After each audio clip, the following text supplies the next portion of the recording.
Are you suffering with Hutton burnout? Have your feet gone numb from sitting in a cockpit for too long? Is there a strange smell in your cockpit? Did you spill your coffee last time you were interdicted? At Hutton Orbital, Wanda's Pilots Emporium has everything you need to de-stress after a hard day's trucking. Our patented scrap-built vibrating massage chairs will soothe away your aches and pains. A foot spa and manicure will revitalise you, ready for your next trip. Or simply recline in one of Wanda's spacious hammocks for a much-needed power nap. Whilst you relax, our team of fully insured sanitation agents will scrub the inside of your cockpit, leaving nothing behind but a pleasant smell of fresh linen. Forget about the ship's wear and tear. Take care of yourself at Wanda's, the furthest you'll ever go to relax.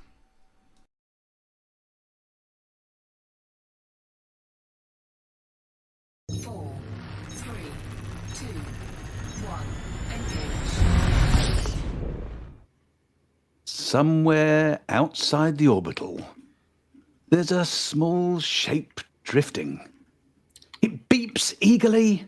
There's the sound of whirring every now and again. Then another beep. Eden in the background seems to be getting larger ever so slowly as two beady red LED eyes fix on the planet. Its small aerial can still pick up signals from the orbital, and as it drifts, it picks up the words, "Our mics are live."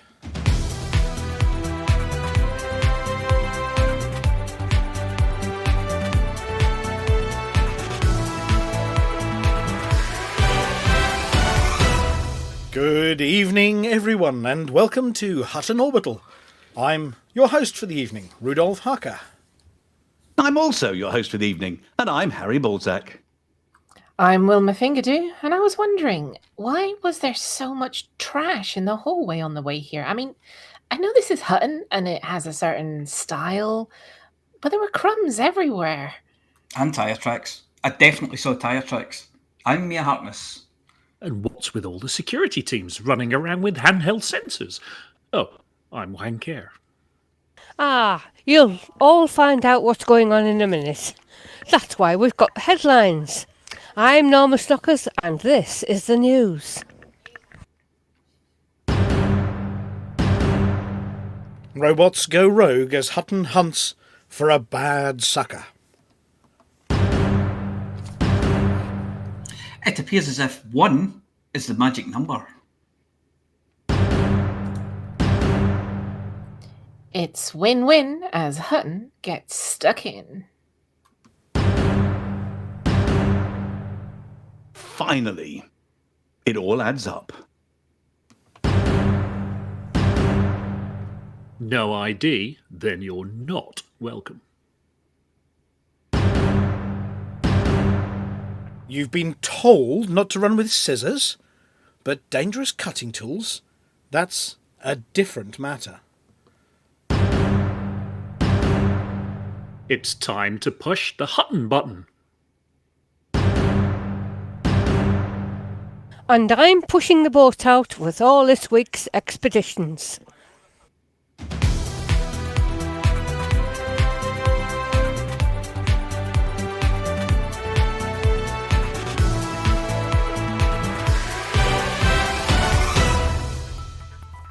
First, this evening, we have an urgent report from the orbital. One of our cleaning robots has gone missing. At the end of shift on Monday, floor mopping guy was performing his usual inventory of robotic cleaning equipment when he realised that one of them had not come back to base. It had been tasked with cleaning the concourse over near the bar, picking up all those stray peanuts everyone keeps pinging at each other, and appears to have gone AWOL. With AI banned throughout the galaxy and, to date, the Mr. Dusty virus firmly under digital lock and key, initial thoughts were that the Suckermatic 4K, an expensive piece of equipment, had been stolen. However, upon inspecting CCTV in the bar area, it appears that the equipment has decided to go on a bit of a wander, following a trail of crumbs left by one filthy trucker from the bar into one of the lifts.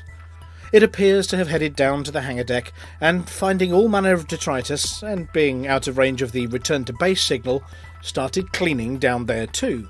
It made short work of a small pile of discarded washers and a strange-looking puddle on the floor before sparks started shooting out the top of it, and it set off at speed onto the landing pad. Narrowly avoiding being crushed by an incoming Apex taxi, it appears to have tried to hoover it up, or mate with one of its landing legs, before being taken to the surface of the station when the taxi left with its next fare. Last that station scanners saw of it, it was heading in the direction of the planet Eden far below, beeping eagerly. There are no known predators for the Succomatic 4K, and as it's designed to resist the caustic conditions in Cubicle 3 and is fitted with a next-generation Century battery pack, there are concerns that any native species down on Eden will soon come under dangerous suction assault of the robot kind. A security team has been dispatched in Vipers attempting to locate the errant cleaning robot, and local shipping has been warned that they should they hear some vigorous scrubbing, sucking and beeping, they should not step outside, as the robot might well view them as something that needs a rather over-vigorous cleaning routine, spray them with some caustic detergent, and attempt to feed them into its 0-point hopper module. The latest Pilots Federation service update for Scarabs and Scorpions appears to have hit a bit of a bumpy planet surface in recent days after commanders began reporting that the material and cargo scoop fitted to the surface vehicles has started malfunctioning. Commanders eager to go the full Pac-Man after cracking open pickiest cobbles have left unable to scoop more than one of anything. One canister or one material, and the scoop mechanism appears to incorrectly close, leaving it jammed in a position where future material gathering appears impossible. The only solution to date has been a system reboot, whereupon they can gather another one. One item at a time only, please. There are connected reports that Scarab virtual audio environments have been heard to pipe up with the dreaded unexpected item in the bagging area before setting off a little red light and waiting for a service technician to come and put in a secret code and swipe their card. As technicians aren't really all that common just wandering around on a planet's surface, commanders have been left with no option but to perform the classic three-fingered salute on the Scarab and restart the systems, which of course causes the materials to mysteriously vanish. In more positive news though, commanders are reporting that brain trees are once again able to be harvested by percussive means throughout the galaxy, spilling their contents once again. Of course, you can only pick up one of the things that they drop, but one's better than none. Not as good as 11, but better than one.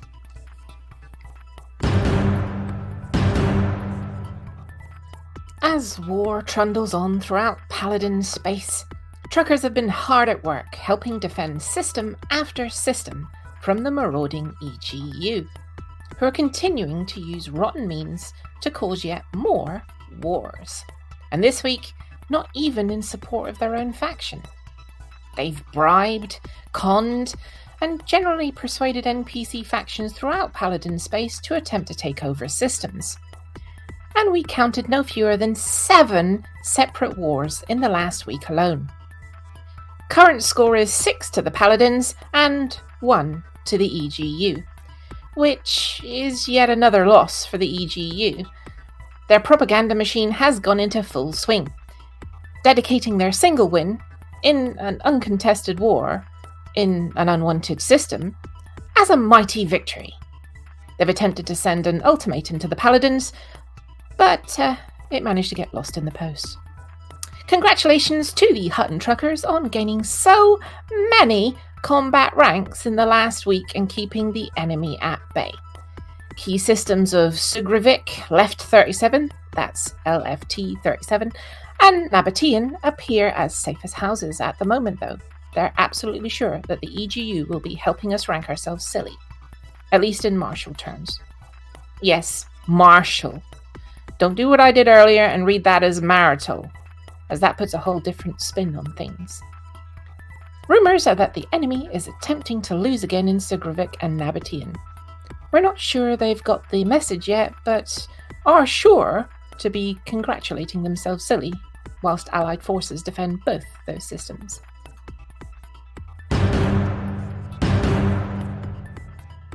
Professor Sums Mackenzie of the Galactic and Universal Finance Federation, or GUF for short, has finally had some success in persuading the Pilots Federation that there was a gaping big hole in their financial model for the galaxy. To date, only imports of goods to a system provided any form of tangible benefit to an owning faction, giving them political credit when their actual credits were diminished as a result of trade. Factions throughout the galaxy were on the verge of bursting at the seams as inbound goods were the only method of trade that would benefit them politically, and stuffing their warehouses with goods was seen as a positive thing.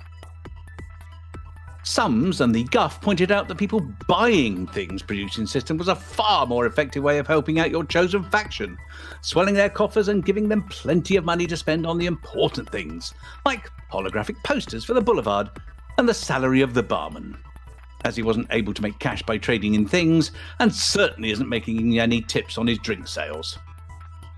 Yes, now you can help Hutton by spending your cash. Pop to the Orbital and buy up all the mugs and gin. Or over to Epsilon Indy and strip the place of all the bourbon. It appears that any commodity that's in surplus, and therefore marked as in high supply, is fair game for any commander wanting to get involved in politics. Always fancied using your fleet carrier-sized wallet to make a change to the galaxy? Now you can. Just buy all the stuff. And support your chosen party now. Warehouse full of evacuation shelters? Bag a bargain and line the politicians' pockets. Upcoming election? Grab yourself 1 million tons of grain. Rare traders throughout the galaxy are looking forward to newfound clout as their rare goods actually benefit the producing station. Amelia Hawke of the Galnet Rares Digest is preparing a special leather-bound edition of her guidebook, Rares. I've written it all up so you don't have to celebrate. For the last year, security forces throughout the galaxy have been trying just about any tactic to prevent inbound scavengers, pirates and looters getting their hands on the contents of their cabinets and crates. Not content with zero-tolerance stop-and-search tactics and emergency broadcast beacons to call in tactical assault teams and improve defences, in recent months they've resorted to softer tactics.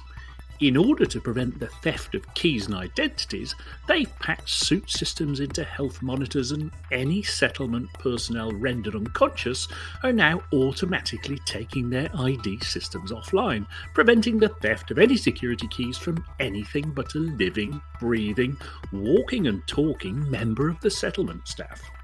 Scavengers were resorting to ninja pickpocketing and stealth skills in order to break into locked areas, which suited the settlement owners just fine. However, after an edict by the Pilots Federation that all commanders, dead, alive, sleeping, resting after a go with the energy overload device, should be identifiable, this situation has now been reversed. Playing possum just isn't cricket. This was after a number of situations where they had been unable to identify a number of sleeping Hutton truckers at various station bars, and without working ID scans had to lock them up in the cells instead of returning them to their quarters. With cells in theory being reversed for those with notoriety, this had led to extreme prison overcrowding, which is bad, especially when there's fighting about who gets the top bunk. After a spate of insurance claims over recent weeks related to "I tripped and accidentally cut my own arm off with an arc cutter," or "I fell off a building and landed on my arc cutter and that's how I got third-degree burns to my backside," and "it just went off in my face," a new safety cutoff has been added to the Maverick-mounted Mischief Maker that prevents you having painful accidents whilst running with it. This is a reminder to all pilots, though. Do not operate dangerous cutting machinery whilst A. under the influence of intoxicating substances, B. running away from the enemy, C. attempting to strap yourself into your pilot's seat. Also, arc cutters are not licensed for A. making toast, B. cutting your nails, C. art, or D. keeping yourself warm on cold planets. Incoming encrypted transmission. Decrypting. Decryption complete. Stand by for a message from Haxcom Actual. Okay, Haxwing. Tharg is now only active in 8 systems, and we have completely cleared the Pleiades. Take a moment to pat yourselves on the back. Hope you just did it, because the moment's done. We still have 3 systems in the Coalsack to clear and 8 in the Witchhead Nebula. Our current priorities are Evangelus and Lembus in the Witchhead Nebula, and Coalsack Sector VU-O B6-6. As always, use Thargoid.watch to keep up to date on the latest in system status and defensive priorities. Operation Ida is still working to supply Corrigan Terminal in Pleiades Sector HR-W D1-74, and we remain at 14 stations still under repair. If you have some open cargo space, this is a good cause, and you'll make some credits doing the work. We're nearly at the final push, truckers. Keep up the good work and keep Tharg on his back heels. Or whatever they have. Watch each other's backs out there. Keep your eyes on the signal sources. And always be ready to defend the mug. Haxcom message complete. Defend the mug. Encrypted transmission complete.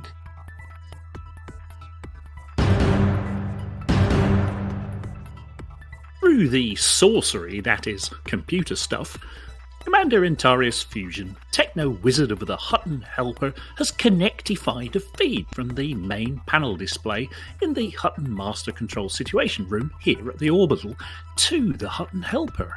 So if anyone sees a wire coming out of the back of Mop Cupboard 2, leave it alone.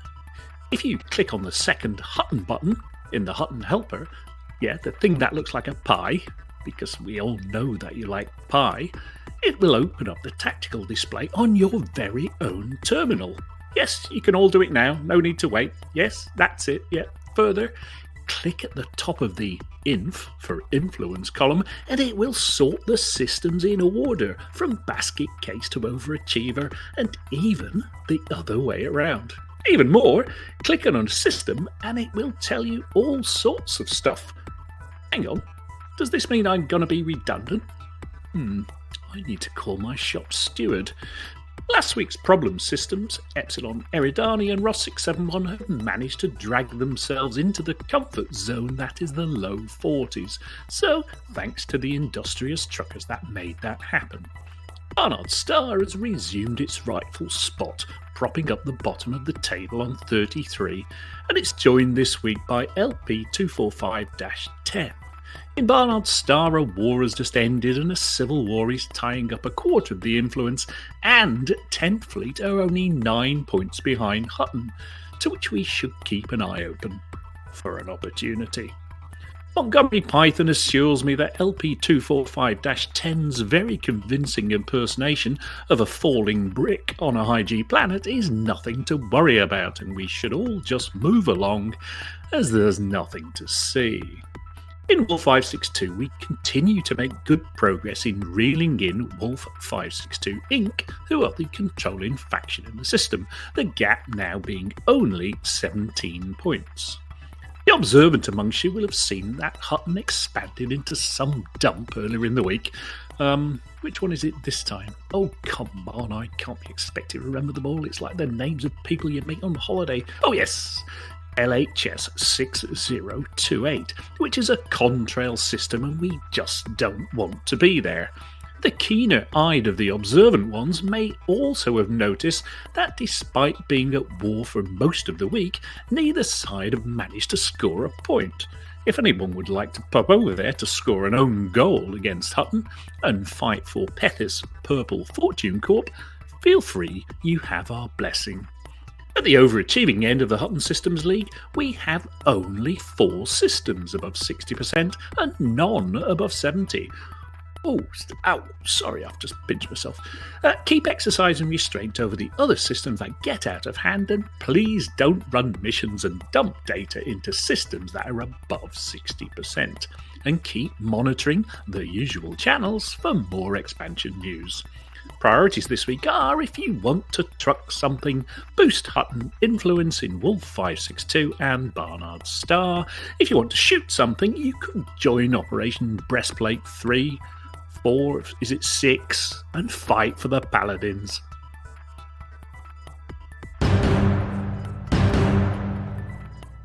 If there are any cries of, "There's nothing to do," "I'm bored," or "I never see any other pilots," during this item, that Winger will get carted off to the naughty step on LHS 340 faster than you can say, "Aleks Zuno is bad for pirates." What the community needs, the community provides, and this week we've heard from All the Clouds in the Sky, the Magellan Experience, New Year, New Discoveries 3308, Celebration of Early Astronomy 4, a Krait carrier survey of ETA Carina, Expedition Phoenix Frontier, more news on the imminent Bandit Racing League event, and an exciting €5 tour event that starts tomorrow. Links will of course be posted in Twitch chat and also in the description of the YouTube upload. Commander Deluvian's expedition, All the Clouds in the Sky, is having a little bit of a rest, but it's not all bad news, and he explains. Expedition Day 136, and the crew is still on an extended vacation in the Sosong system. The plan to depart this past Tuesday failed. I cannot blame anybody else but myself, as life in the galaxy and outside of it got a little crazy lately. To the crew and or potential new commanders joining your expedition, please use this time wisely. We are not going to leave until next Tuesday, as I tend to set dates like this overlapping my online transmission dates. Build and engineer whatever you think you will need out in the black. We will be back soon enough to do all the necessary corrections, but as there is a delay, some could benefit from it. I did some research and checked the galaxy map at least. Looks like the best way to begin this part of the journey would be to start by visiting CD-26 1339 Robin's Egg Nebula.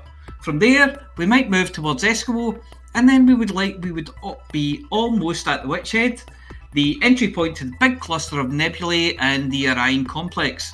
A lot of places to visit and explore, and I can assure you, lots and lots of beautiful vistas. Stay tuned, Commanders.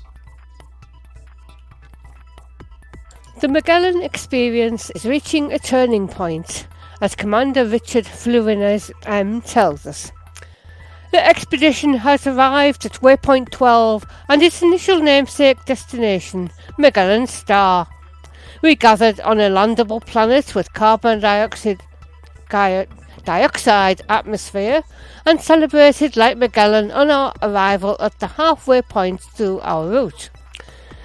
While we've been filling Codex Organics and POIs for either Lyris or Tenebrae, the arrival of Magellan is but one fraction of our expedition, as we have a whole half to go.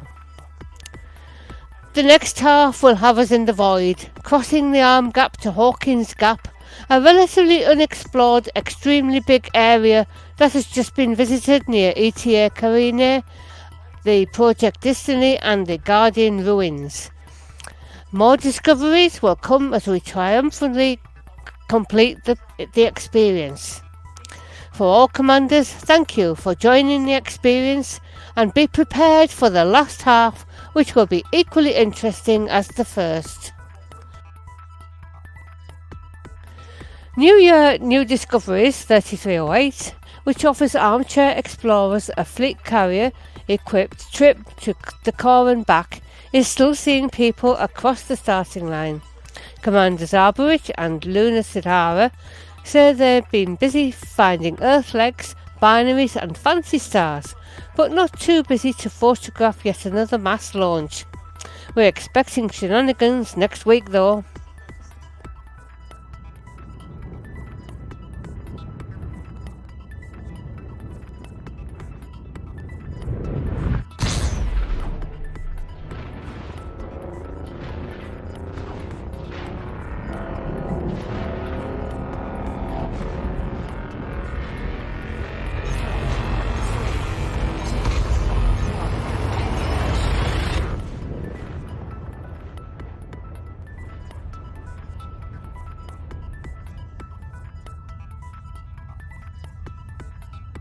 Commander Kesika must have grown up reading 20th century literature because it gave her a yearning to see for herself the stars and planets that the authors of those books could only speculate about. You could join her on her expedition and find out how close they were to the truth. Commander Kesika brings us up to date. We're still en route to the Bubble Nebula and will be passing by the Formidine Rift, a veritable wealth of lore related to the shadowy organisation called the Club. This area includes an abandoned megaship called the Zurara and 4 abandoned settlements within the Iafot sector. Those of you with EDSM may wish to stop by one of the latter, as you'll get a badge just for visiting. Commander Kesika wants to say a special thank you for the images to Commanders No Spyro and Xandru.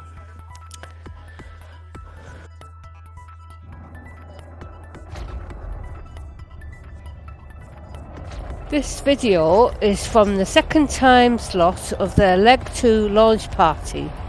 CA4's bi-weekly base camp events have 2 time slots to accommodate as many people's schedules as possible.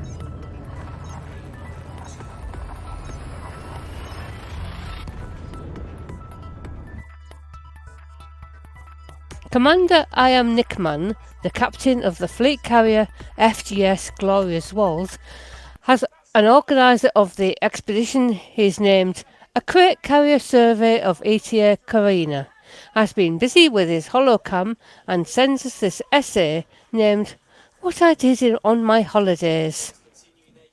Found by Commander Pig Iron 42. This unidentified system was a great discovery made last evening. Pig Iron has particularly enjoyed the amount of content in Odyssey Exploration and Great Vistas. While exploring last night, he stumbled upon this large mountain and decided to visit to get a good view. The mountain is so high, one can clearly see the curvature of the planet. Fantasio found his first undiscovered ringed ammonia world. The rings were large and quite bright. Commander Ain 91 was the second commander, of 3 so far, to discover binary Earth-like worlds on our expedition in the Eta Carina region. Explorers partaking in this expedition have found more oddities and rare finds than we've experienced in our last few expeditions, particularly that of ground-based views. I'll leave you this week with one last shot to ponder the darkness with. An extinct volcano, or perhaps dormant, discovered once again by Commander Pig Iron 42, who has made a hobby of making landfalls on planets he flies by.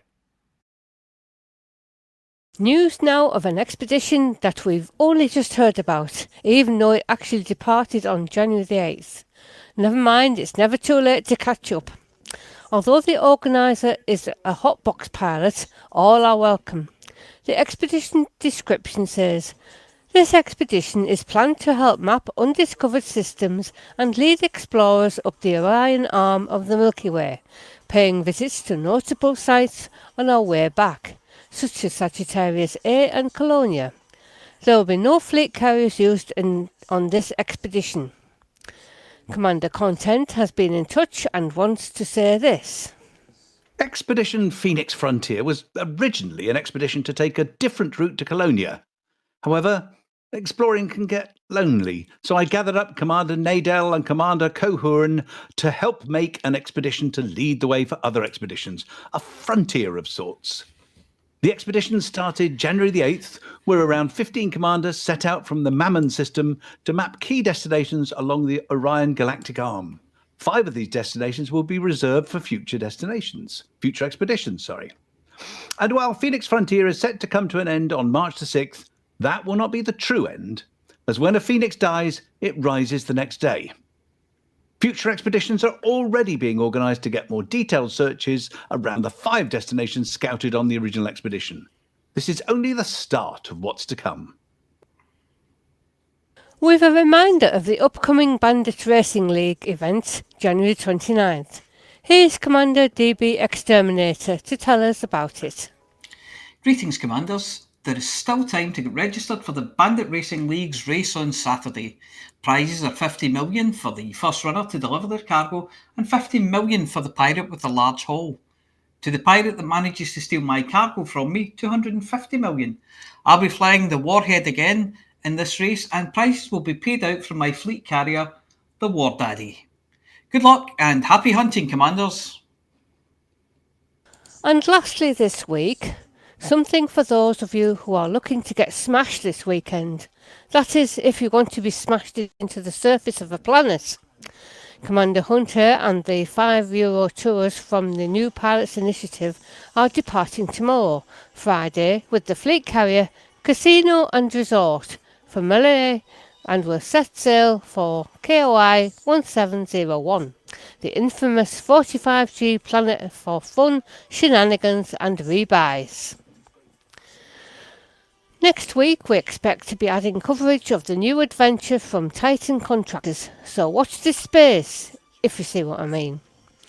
As always, the ever-inventive and supportive community have continued with events which you've created and you've enjoyed. If you're thinking of setting one up, please email itookpart@huttonorbital.com to let us know about it.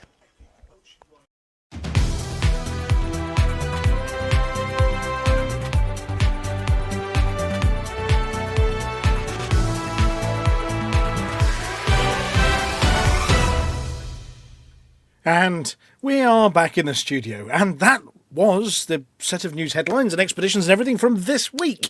I'm joined in the studio by the Harry Ballsack. Good evening. Good evening, good evening. We also have Amelia. Hello, hello. Hello, the Apology Officer. Who's on mute? Hello. Oh, no, you're not on mute. There we go. I was doing things. You ripped the gaffer tape off. Yes. Yeah, I did, yeah. Yep, Commander Chicks. Good evening. The soon-to-be redundant Commander Chicks, of course. Oh, yes. Yes, Intarius, Rotter. He's mechanised you. Well, we still have to have pundits to make sense of all this data, of course. But what does it all mean is a staple of the Hutton BGS, isn't it? You know, what does it all mean? Yeah. Well, it is, but as I found tonight, as I was doing the sort of BGS write-up, I do have to rely on other sources, so... It's on a need-to-know basis, you know. As I'm we tapping need to the know. Side of my nose. We really do. And, of course, we've got Commander Flossy. Hello. And, God, wow, we're getting, more and more from these other expeditions. There's an awful lot of exploration going on out there, isn't there? Mm-hmm. Yeah, it certainly is. All of these different expeditions. I mean, they're imagine each one of them's got, some of them have got tens upon tens of commanders, some of them are 4 or 5 of them, but there's an awful lot of people out there, sending us details of it and taking part in these expeditions. It's lovely to see, and some of the screenshots we've had during your bit as well. They're quite special. I mean, that one of the volcano, I don't know if you glanced at it as we waved it out the window at everybody, but that mountain with a big cavernous caldera on the top of it, that was a spectacular shot. Brilliant. Yeah. And thank you to all of the all the player groups that do send in all of these expedition details and pictures. Yeah, they always look really good. Yes. Do we have any to show? Pardon, sorry, missed that one. You'd have to reprogram it now. You'd have to change the bulb. You want to see it again? Hang on a second. I can bring that back. It does mean changing the bulb. It does mean changing the bulb. It's hang on a second. If I turn that one on, I have heard, that Mickey Mouse wears a Hutton Orbital watch. Yeah, but these commanders week in, week out send stuff in and pictures, and it's really nice to get this stuff. I mean, I start my nagging at the beginning of the week because real life gets in the way, and since quite a few of them are on the night shift, by the time I'm writing to them, by the time they read it, it's near the end of my day. Yeah, well, I've just put that one back up. I've stuck it up to the window for anybody sort of watching from outside or in the green room as well. That one of the volcano and the caldera there. It's a well composed picture. That one. I mean, I don't know whether the camera's at a jaunty angle or the slope must be at a jaunty angle because that commander's standing upright. So maybe the whole planet's at a jaunty angle. To Don't you find it strange? You're in your SRV and you're going along. You think, especially on an ice planet, you're going like, why can't I go forward? And then you look down at the radar and you see what an angle your SRV is currently at, and you think, why am I not rolling down the hill? Oh, well, this is. goodness. I mean, the picture we put up at the moment. It's yes, that SRV next to that commander. I mean, God, a bit of a breeze. That thing's toppling. And one squashed commander. Yes. So we have a question in the chat there about how do I send things into Hutton Orbital News? As it's Hober. It's Hober. No, you don't tell him, because he'll only post something unpleasant. You know, and I'll with my luck, I'll end up opening the envelope. Yeah, the thing. Yeah, I was going to say, when he says send it in, is it electronic or is he actually going to send us something through the post? Yeah, because don't forget, I do have the star prize from the raffle, the LaveCon raffle here in my safe, which. Have you got the Hutton pants? Yeah, I have. Oh. I have. Mm-hmm. Because the winner last time we actually all got together refused to actually take them on the plane on the way home in case he got arrested. That'll be a treat for Amelia the next time you're on video chat, eh? Oh, Hober says that Hober's asking for others that don't know. Well, as mentioned by Flossy at the end of the expeditions bit, Flossy, where do they send details to? I took part at huttonorbital.com. There we go, Hober. So how do we know? You just mentioned there people are doing a lot of exploration, which is clear from the stories we get. But there's another reason we know, particularly in the last week, people have done a lot of exploration because the Pilots Federation put out a notice last Monday saying that pilots had explored 0.05% of the galaxy, and they put one out this Monday saying they'd explored 0.0555. So even in a week, we've explored 0.0055 extra of the galaxy. Either that or they're very bad at rounding up. Yeah, I think it's a rounding error. I still think that's, Yeah, I know, but there's no basis. There's no basis for this doubt, though, Amelia. No, because don't forget, this is coming from the believe Pilots what they Federation. tell us. This is not an EDSM thing or something. It's much lower on EDSM. Because these are the things that they know because they are in charge of the Stellar Forge. Yeah, they should know how many systems they've had to create. So everything goes into EDSM. What, 400 billion systems? Yes, approximately. Okay, so that a few billion. That, by my maths, is 0.0. Is it 0.05? Well, if you take the former number, it works out at 200 million, and if you take the actual, I haven't got the number in front of me. It was 222 million and some change. Yeah. So Monday 22 million extra systems in a week. That's not bad. That's not bad at all. Chicks, have you been out exploring? I have, yeah. I'm just looking. I've done 1,300. He's responsible for the 5 at the end because it takes him about a week to do a full system. Yeah, at least you do it properly. I do, yes. I understand. I've just seen, apology officer, a complaint come across my desk. Oh God, not another one. Yeah, no, this is from you. Somebody phone HR. Oh, it's from me. Yeah. All right. Okay. I don't remember about the news story about the errant, Succomatic 4K. The errant Succomatic 4K. Yeah. What was wrong with that story? Everything. Take your time. No, the words that are written on the note that you stuck across the desk to me is, I can't believe we had a vacuum story and I didn't get to do a Dyson with death gag. Yeah, that wasn't me. You've seen your handwriting. Yeah, but you always do the Dyson with death gag. I don't. You do the Dyson with death gag. No, I did it once. You've done it 11 times Listen, since. it's in 12-point Arial. How many times? Your handwriting, that is. 11. How many? 11. How many? 10 plus 1. 11. 12 to. Anyway, Commander Chicks, Frontier livestream. What was in it? It was a sort of fond, distant memory. Maybe next week. Oh, that's kind of died a death, hasn't it? No. They've what they've said is it's not gone to meet its maker. It's stunned. Basically, they've spent the last couple of weeks planning what they're going to be doing for the rest of the year, the stories and the plots and the releases and all sorts.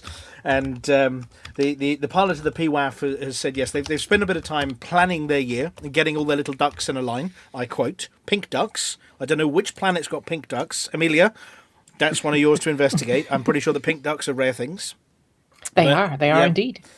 So all the little pink ducks are getting in a line, and everything will be back. We have been reassured of this fact. Thinking ducks. It sounds like a shooting gallery. It does, yes. Anyway, I'm going to put a cheeky mention in this week as well. Can we blur out the trade name, the brand name, like they do on certain news outlets? The brand name. It's hard to do on radio, isn't it? Yeah, you can buy the. What, you mean the Hoover? And then you can get somebody. You can read it out and get. And they'll just tell you what you to do. You can get somebody to read it out and somebody else to scream over it while you read it out. Just buy the thing, and that'll be fine. I suppose we could do. Yeah. Buy one of Sean's sweary buttons and take it for there. Yep. Good idea. I've noticed something. Oh dear! Anybody out flying the window around or in the studio? Anybody flying around the outside of the station at the moment may have noticed that all the lights have gone off again. Now, Commander Palantir, we spoke about this one, didn't we? Oh well, I'm sorry. All the winky lights on the outside of the station have stopped flashing.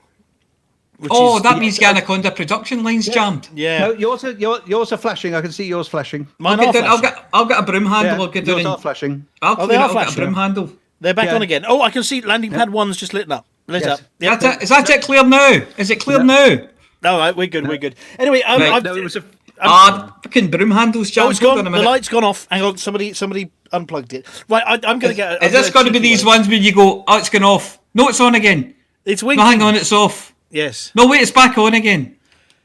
No, pad one's off again. Right, so yeah, cheeky mention, I've been busy for a couple of weeks. You may have noticed I've been missing for a couple of weeks as well. I have also noticed. Go on. Yeah, yeah, that's right. I hate you all and you smell. I've been working on expeditions. I have also been working on expeditions. And yes, I think you have. Commander Palantir, you've been watching the work on the expeditions. I have, and I've been seeing lots of people going around testing it for you and thinking, keep your head down, he'll ask you to do it. It actually looks very, very exciting, I have to say. It is. I mean, this was sort of spawned off by a couple of requests that came in, but also looking at what we do on Flossy's, expeditions and community events kind of thing, in that my sort of spare time is taken up helping out the guys over at HCS. And loads of people have sort of been asking, oh, yeah, it's fine, it can plot to my next destination or jump to my next destination, but I keep going on these expeditions, the round the verse in 80 days or the Cannon Comfy cruise. I want to put in all my waypoints. Is there anything I can do to put in my waypoints? And we were saying, well, suppose you could put them on your clipboard and then tell it plot to my clipboard. So we went away and we've designed a new update for the Ad Astra part of the HS voice packs where you can now load in expeditions. So you can go to EDSM and you can go to the Canon website. In fact, you can go just about anywhere, one of these ones that Flossy's put links up to, and you can actually load up those waypoints, copy them, and you can paste them into the customizer over on your voice pack, and you can say load my Cannon Comfy Cruise expedition, for instance, if you've named it that, and it will then plot you to the first waypoint, and then when you reach the first waypoint, it'll say you've reached your first waypoint, and then you can say plot a course to my next waypoint, and it will automatically then plot you to the next waypoint in your route. So without having to actually look away from your screen, your cockpit, and using your voice control, you can actually plot your way around an entire expedition using nothing more than voice. And that's what we've been working on for the last 3-4 weeks now. And Commander Palantir, as you say, you've seen it. Yes, and you're being coy here. That is not the full extent of what you're aiming for, is it? I mean, maybe version 1. Yeah, I mean, we're looking at how we can extend this for future. We've been looking at some exciting new releases. We've been looking at whether we can do sort of custom sound files at certain waypoints, and we can even do sort of virtualize certain missions, and it tell you when you arrive there that, for instance, Planet 3A has got one of Chix's, space loofahs sitting on it or something. So we've been looking as to how to extend this in the future as well. So it doesn't just say you've arrived at your waypoint. It might, in future, this is not for current stuff, be actually able to say you've arrived at waypoint 1, isn't this a beautiful planet? There's an Earth-like on number 3. You might want to land on that landable on number 4 because it's got some great exobiology. Give me a shout when you want to carry on. So this sounds like a guide to the galaxy. very much is the kind of thing you might write "Don't panic" on the front of it. Yes, but we're going to say with a higher degree of panicking in there. Yes, yeah, absolutely. But I mean, but the ability you can now add your own expedition. So this isn't just content that's provided for you. While we have loaded it, we've had some great people provide expeditions. We've had Commander Zorlak actually put together what we're calling our Blue Planets expedition, which is a tour of 100 Earth-likes and water worlds near the bubble. We've also got the Colonia Blue Planets expedition, same thing but up at Colonia. We've got the Terraformable Worlds tour, which takes you around about the same number of terraformable worlds. We've programmed in the Colonia Bridge there and back again, so you don't get stuck and have to use the hanky bus. A neutron highway, and I bet you haven't got it to do it the LCU no full light one. Well, yes, yeah. Well, we're looking at adding a few stock ones in there as well. But the main point behind this is it's to enable the community, if they want to use their voice to manage their expeditions and waypoints. All of these kind of expeditions we have here, if they are using the HCS voice packs and Ad Astra, they can just cut, paste, job done, your expedition's in, and then you don't have to go out and look out where your next one is. You can just get on with the expedition. And that's the idea, is keeping you in your cockpit. Is there a show me all the undiscovered Earthlights in the next 10,000 light years expedition? I could, in theory, put the known ones in. Well, we know that, but I want undiscovered. They're worth bucks. Yeah, well, no, I mean, you can program in expeditions to known systems. So if you know that system might contain one, then I suppose you could go there. You could browse the map and look at the right kind of star class and plan your own mission. But the other thing is you can share them. And this is the handy thing, is that once you've created your expedition, you can take your expedition file and share it with other people. So they don't need to construct their own. You can literally send them the files. They drop them in their special folder in their My Documents folder, and off they go. That expedition's in to share with other people. So it's not just for you. Once you've created one and you like it, you can actually, through the forums, through wherever you want, put that expedition up and share it. Or you could just publish it on EDSM and people can just hit the download button and off you go. So, yeah. Hober says, are there links to all these apps for people to download? Well, yes, it's hcsvoicepacks.com, and it's the Ad Astra upgrade for the voice packs. At the moment, Ad Astra also comes with enough money as a freebie voucher to get a voice pack with it as well, or £10 off a voice pack anyway. So yes, we've been working really hard on that one, and it's good fun. And the good thing is you control it with just 2 voice commands, which we love. That makes it really simple. I believe Commander Mal for the Win will be actually demonstrating it later on his own stream at 9 p.m. American time, night shift time. There we go. So yeah, sorry, that was a shameless plug by me, but it's been really fun to do this one. It's been a lot of funky programming, working out your route plotting, and people with potato PCs. And when you click plot the route and it goes bing, bing, bing, bing, and it takes hours to plot the route because you're running it on a potato PC in your cockpit, we sort of have to work out how we're going to make that work. Then another person might have a super fast PC and it takes no time at all to plot the route. So it's been some challenge, but good fun. Anyway, so moving on to other people and their software, the EDO Update 10 came out. Odyssey Update 10. When was it? I remember it was a youngster, no more than Update 2, Update 3. And now it's all grown up. We're into double figures now. Runs fine. Falco took us asked 9 p.m. what kind of American time. I'm guessing, but I think it's East Coast, not West Coast. But I could be telling fibs. I'll find out for you during the show, Falco. So Update 10. Ooh, exciting. Now, we mentioned a few of them during the news. Flossy. Yes. Flossy. So we did hear that there were a few problems with the SRVs and picking things up. So I believe, yeah. Yeah, which is at the moment, as it said in the news article, limited to just one. I think Commander Wotherspoon hit this one as well, didn't he? He did, yes. Do you think we've actually been taking no cargo too small a little too seriously? Yeah. But we do understand that the Pilots Federation are on to this one. There was a big dose of pink being applied to it, courtesy of the PWAF and then the dev team, and they are on to that one. The Arc Cutter, Commander Chicks?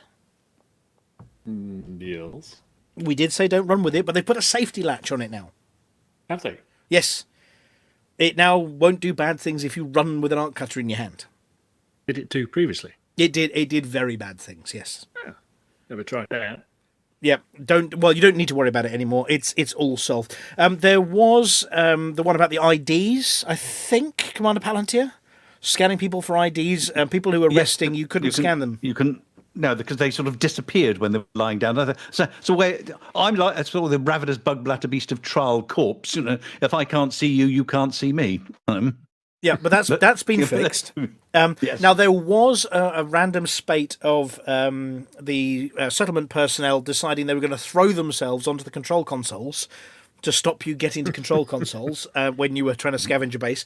I understand that one is not yet resolved, and the settlement personnel have been specially trained to bodily throw themselves at consoles to stop you getting to them. That's still happening. But they're working on it. Apparently, they will not be allowing us to use arc cutters to cut them out the way, though. Whether we can zap them with the electric thing, I have absolutely no idea.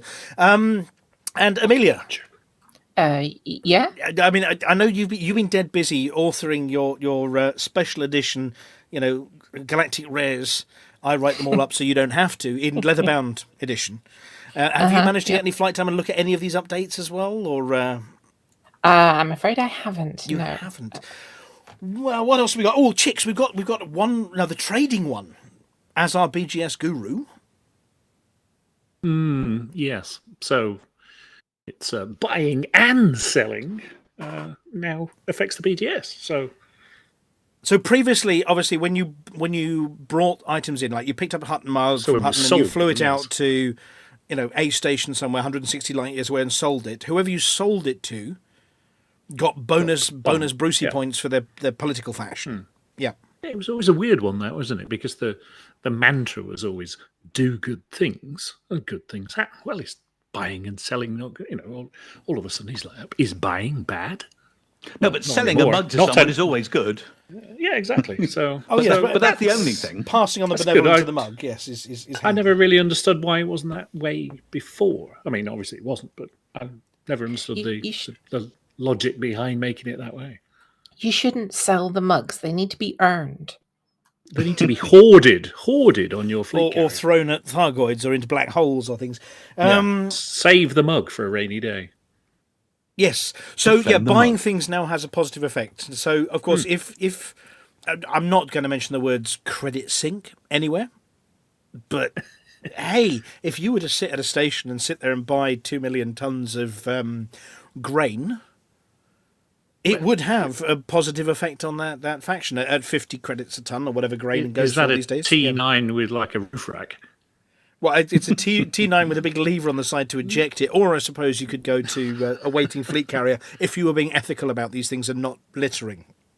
Yeah, you need something in high-ish demand, wouldn't you? It would be something in high supply. High supply, yeah. Yes. Relatively. Basically, if they've got lots of it, buy it, and it helps people out. That's the base. And then, obviously, for the criminals of the galaxy, apology officer. Not looking at you one little bit. What? Things have happened to systems under pirate attack and civil unrest. Have they? Yes. Oh, okay. Their black markets will open. Oh, yes. So yes, when pirates arrive in system or when there's civil unrest, these dastardly do-wrongs open up shop in the stations and will actually open up black markets, even in systems that don't normally have them. If I was there's a going to civil say, unrest, has everywhere not got a black market now anyway? Sorry, pardon? Has pretty much everywhere not already got a black market? Oh, no. You haven't got a black market at Hutton. Ooh. See, what happened is you mentioned 80 days around the verse, and now we're all sitting here dumbfounded with the earworm playing repeatedly on loop in our heads. So we can't concentrate on the script. We've all lost our place. No. Right. Then there's a link put in from Commander. Who put the one from Commander Vernon in? I did. Yeah. We had a Hutton Orbital had a ping from Commander saying, "Could we publicise it?" So Commander Vernon is a PC player in the UK, and he's had a diagnosis of terminal cancer, and he was given around. And they don't give you this time, but they've been told about a year, and that's from around November. And he's a very big elite dangerous player. But obviously, what he doesn't want to be able to do is spend the next 6 months grinding to get something. So he's actually looking for people to help him get to the different parts of the game that he's not been able to do. He said he currently flies a Krait Phantom. This was back in November, but he hasn't done things like hasn't done much in the way of I think it was mining in there. Just mentioning that, but a whole load of stuff. So if people have got a bit of time, want to help out, then I think I've put into the chat, and Norma's things, I'll put it up on the YouTube description. So link to his thread in the Elite Dangerous. Well, anything we forums, can do to help out, we are more than happy to do so. Absolutely. Yes. Commander Flossy. Now you can pan me if I'm jumping the gun on this one, because this is from. Oh, you're going to pan me, aren't you? Shall I save this one for Flossy's CG bit? I don't know. It depends what this one is. Yes, yes, by the letters Foxtrot, Sierra, and Delta. Yes, I see it now. Yep. Okay. Should we save this bit for your bit? Well, I didn't know if you were mentioning it because it was from a CG a couple of weeks ago now. So I have actually mentioned it. Yes. Oh, fine. In which case, I will not steal your thunder and risk the pan on this one. We've got some birthdays. Amelia, Dead Meat, GF, and Cully. Celebrating at the bar this evening, apparently, leaving peanuts all over the place as usual.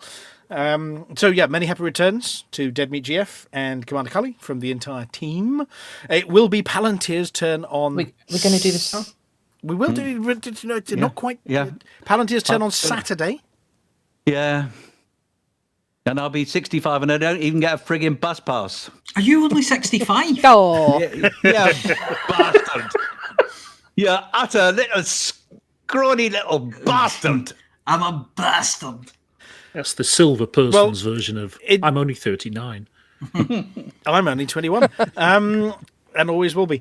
So I suppose, Amelia, if you would like to mentally, yes, lead us in song for this one. Yeah, give us a countdown. I have the music queued up ready. 5, 4, 3, 2. Day to you. Happy birthday to you. Happy birthday, Happy birthday to you. And you smell like 1, 2. And many more. I can't believe it's 2 years since we went to that birthday party. It's rubbish. We're not getting together enough in person, but we'll get there. We'll get there sooner or later. Not been anywhere since. No, apart from to help out with the jab. Folko, yes, Folko, 2 years ago. You're in danger. Yeah. Well, Folko, you're on the list, Folko. Now, I don't think the pan's appropriate. I think probably. Ow! Does that give him the other barrel? Right. Yes, you say both barrels. Come on. Sorry. Go on. No, go on. No, I was going to say, Commander Chicks was with our next piece of news. Well, it's normally a filler when we lack a live stream to talk about, but we've got a David this week, so we've got plenty to talk about.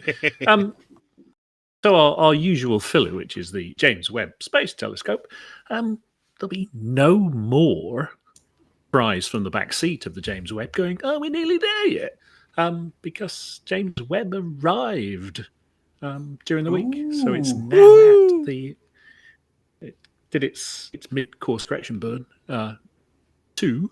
It's now orbiting the Sun-Earth L2 point. Wait, that's brilliant. Yep. So it'll spend. So it has arrived. So it launched, it unfolded, it arrived, and they're going to do a bit of testing. There's a few months left to go of testing, and then it's going to do, as you say, all the optics need to be aligned and tested, and it still needs to get down. Well, the bit of mirror that works at 7 Kelvin needs to still get down temperature, but it'll spend the next 20 years gawping into our past.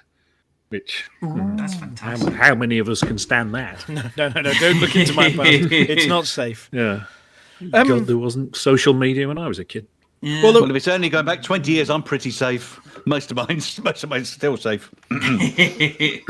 So we obviously later on in the show, for those over stream chat and all sorts. We are running in the green room later. We see a couple of people already snuck into the green room. This radio feed is being broadcast live into the green room. If you do want to go and join in, it can be found at a TeamSpeak server address. Flossy?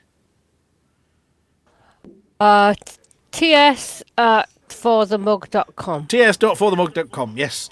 Yeah. So that is a server address, not a website. Please don't go to the website because you won't get anything useful, but that's the server address over on TeamSpeak. If you want to pop in and say hi, we'll do the rest of the catching up later. But before that, we've got something here introduced by the apology officer. The panicker of pirates, Aleks Zuno, has shown that nothing and no one is safe from our guns. Not even the physical embodiment of a safe word.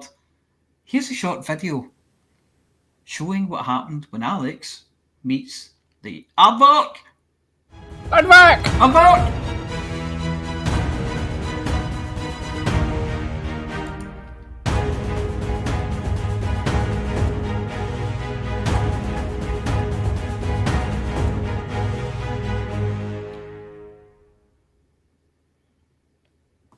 Ooh.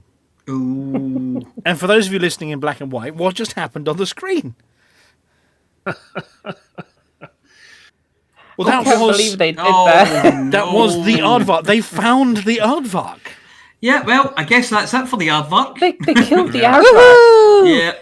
Anyway, I've got a piece of paper that looks like it comes from a Christmas cracker, but it's Chixie's handwriting. It says, Aardvark never killed anyone, which is an awful pun, but a fantastic way to introduce a resident pacifist. Well, she says she's a pacifist.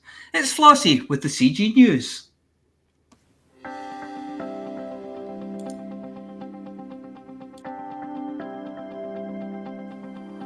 It's Flossy. It's Flossy. It's Flossy. It's Flossy. And the community goes.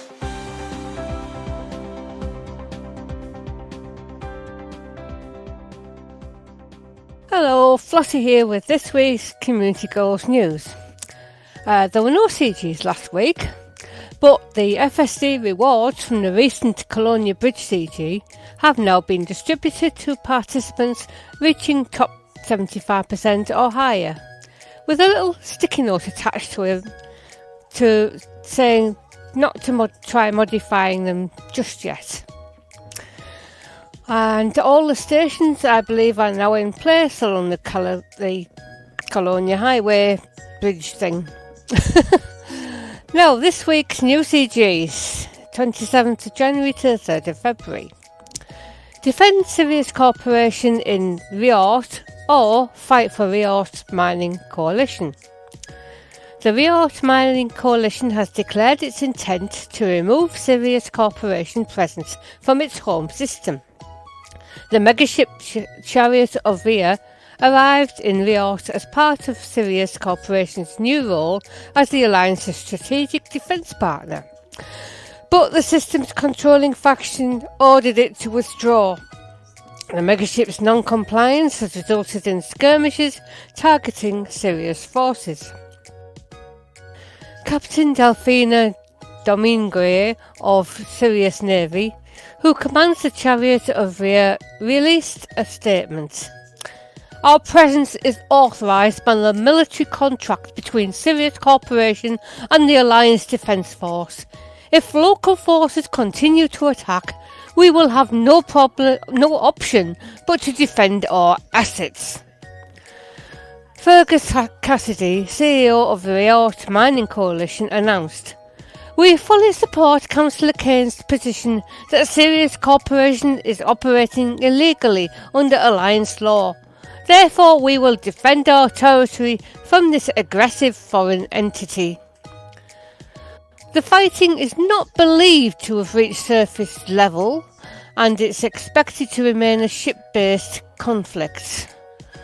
Though I have heard reports that some surface level has been happening. To rally support from independent pilots, The Sirius Corporation will authorise a permit to the Sirius system, and the Riort Mining Coalition will sponsor distribution of an Alliance system permit to the top 75% of supporters. Prime Minister Edmund Mahon has ordered the Riort Mining Coalition to cease hostilities immediately. However, Councillor Ainsley Niven, who represents Riort in the Assembly and is a political supporter of Nakato Cade, claims that the faction has the right to protect its territory since it was not invited to ratify the Defence Pact. The two factions have set out 7-day combat operations which will begin on the 27th of January 3308. To be eligible for reward, you must sign up as an active participant before handing in combat bonds at Chariot of Ear or Davies High in the Riort system.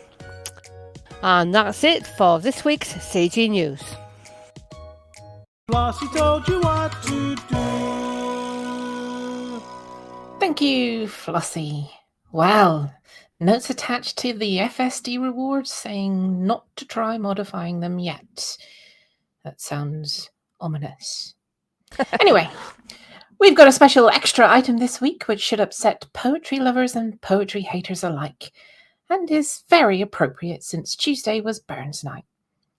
We heard from a Commander Dogsbody D, who's apparently from the Orphans of Morgor, who told us that a certain manuscript was soon to come into his possession via a method that he called Ask Me No Questions and I'll Tell No Lies, and that it was what might loosely be called a poem by a certain William McGonagall.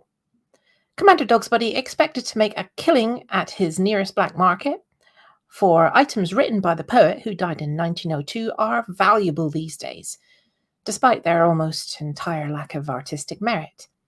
Alas, poor Dogsbody D, after a meeting involving a strange person standing near some worryingly explosive barrels at the outskirts of a settlement, and handing over a large number of credits, he found himself in possession of a piece of paper, whereupon it became clear that this poem was actually written by a distant descendant of the doggerel designer William Beryllium McGonagall, who, as you'll be able to shortly tell, has inherited all of the family talent for painting landscapes.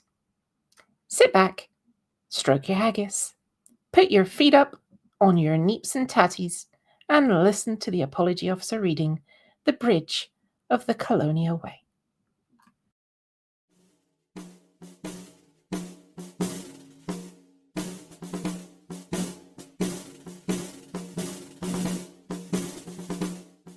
The Megaship Bridge of the Colonia Way, a poem by William Beryllium McGonagall. Beautiful megaship bridge of the Colonia Way, with your numerous megaships in so grand array, and your several stations which seem to the eye to be almost towering to the sky. The greatest wonder of the day, and the great beautification to the Colonia Way, most beautiful to be found near the Orion Spur and the festival grounds. Beautiful megaship bridge of the Colonia Way, that has caused the Emperor to leave her home far away, incognito in her dress, and view thee ere she passed along en route to see Miss. Beautiful megaship bridge of the Colonia Way, the longest of the present day, that has ever traversed the galactic plane, most gigantic to be found, near the Orion Spur and the festival grounds. Beautiful megaship bridge of the Colonia Way, which will cause great rejoicing on the opening day, and millions of people will come from far away. Also the Emperor, most gorgeous to be found, near the Orion Spur and the festival grounds. Beautiful megaship bridge of the Colonia Way, add prosperity to Brewer Corporation, who has given 40,000 frameshift drives upwards away, in helping to erect the Bridge of the Way, most handsome to be found, near the Orion Spur and the festival grounds. Beautiful megaship bridge of the Colonia Way, I hope the Far God will protect all passengers by night and by day, and that no accident will befall them while crossing the Bridge of the Colonia Way. for that would be most awful to be found, near the Orion Spur and the festival grounds. Beautiful megaship bridge of the Colonia Way, and prosperity to Brewer Corporation, the famous engineers of the present day, who have succeeded in erecting the bridge of the Colonia Way, which stands unequal to be found, near the Orion Spur and the festival grounds.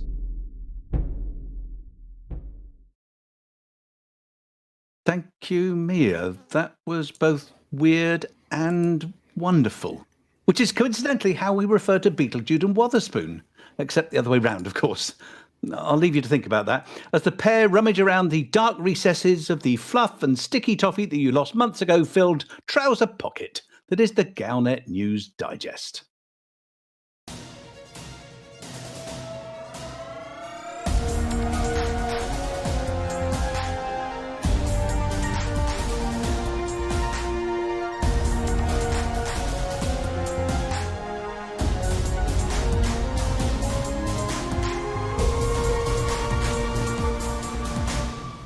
Galnet News Digest, 27th of January 3308. We read the news so you don't have to.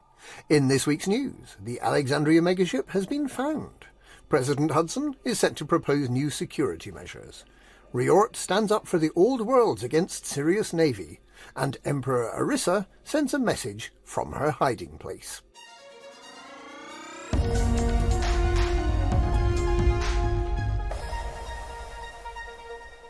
The Aegis megaship Alexandria has been located in the Rigo TC-X B29-0 system.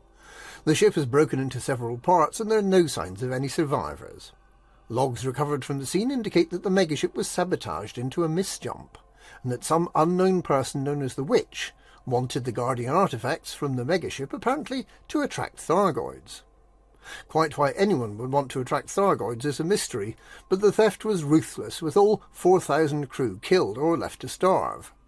Aegis's chief administrator has called for a halt to the winding up process, while the implications of this new information are assessed.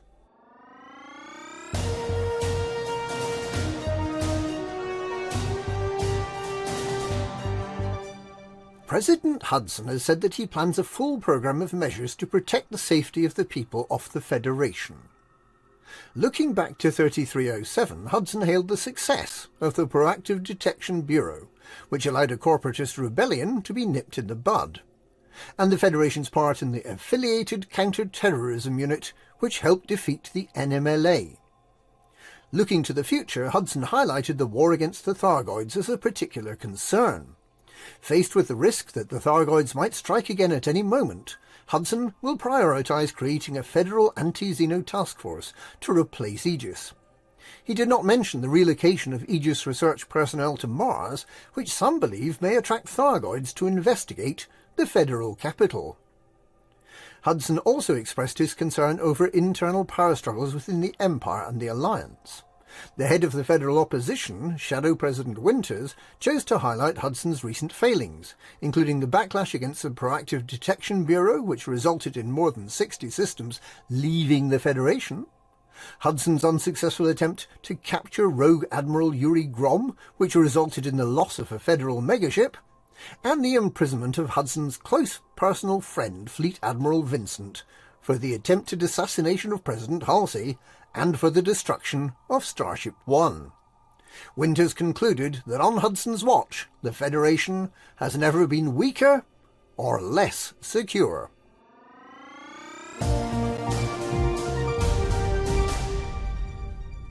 The Sirius Corporation megaship Chariot of Rhea is being blockaded by the local Alliance faction in Riort, which claims that the deployment is illegal. The Riort Mining Coalition has said that it will not allow cargo or personnel to be unloaded from the megaship amid suspicion in the Old Worlds about Li Yongri's motives in deploying military equipment and personnel in Alliance systems. The Sirius Corporation has insisted that its cooperation with Prime Minister Maan will be strictly limited to anti-Xeno projects, and that the systems unwillingly hosting Sirius forces will hardly notice their presence. There is concern on both sides that the situation could escalate rapidly. If Riort succeeds in ejecting the Chariot of Rhea, then it seems likely to set a trend, with other alliance systems also ejecting their Sirius forces. If this happens, then it may signal a premature conclusion to the Alliance Sirius Defence Pact. Conversely, if Sirius brazens it out, Alliance systems are likely to have no choice but to put up with hosting the Sirius Navy indefinitely.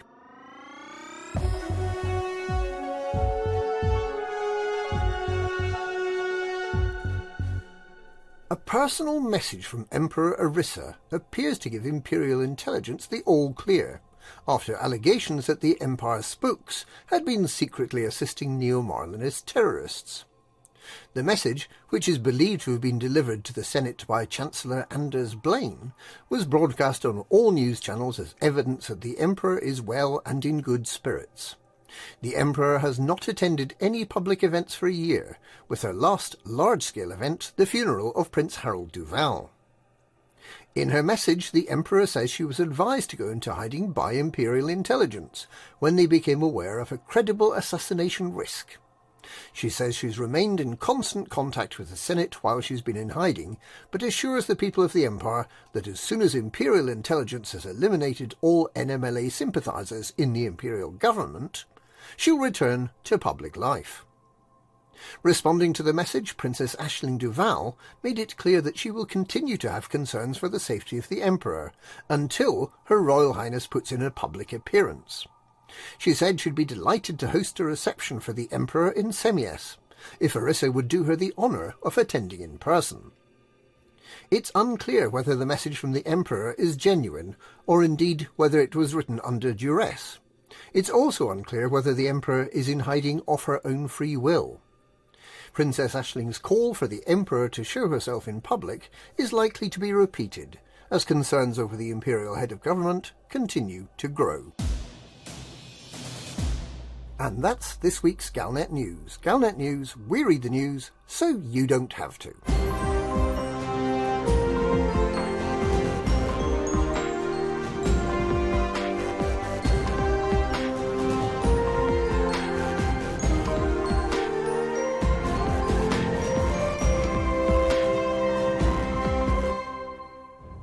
You make one light-hearted comment about the way he pronounces Akanar, and you don't get any script all week. Honestly, it's just because I'm better at Wordle. Thank you, Commanders Beetlejude and Wotherspoon. You can consider my flabber to be well and truly gasted. From gasted to ghastly now, as we listen in on the car crash, that is the Hutton Helper results presented by Mia Harkness.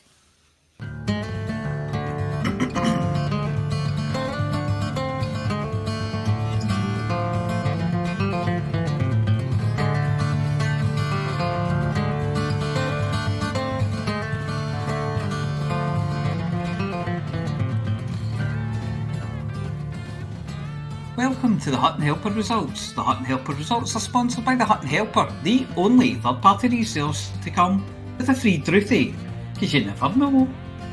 This week we have the following events: the Gonawa to Bidawa Shield, the Where Sits Our Sulky Sullen Dame, gathering her brows like a gathering storm, nursing her wrath to keep it warm, Tam O'Shanter Cup, the Who Shall Say That Fortune Grieves Him While the Star of Hope She Leaves Him, Deja Vu Trophy, the Oh What a Panic's in Thy Breasty, Thou Needna Start Away So Hasty Trophy, and the I'd Cut You Up With Ready Slicht, Trenching Your Guts and Entrails Brick special, and the Great is Thy Power and Great Thy Fame, Far kenned and noted is Thy Name extravaganza.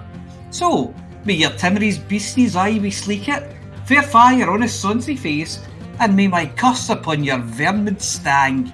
Hod your wished. This week's Hutton Helper results are: Lady of the Void wins distance travelled this week with 109,000 light years.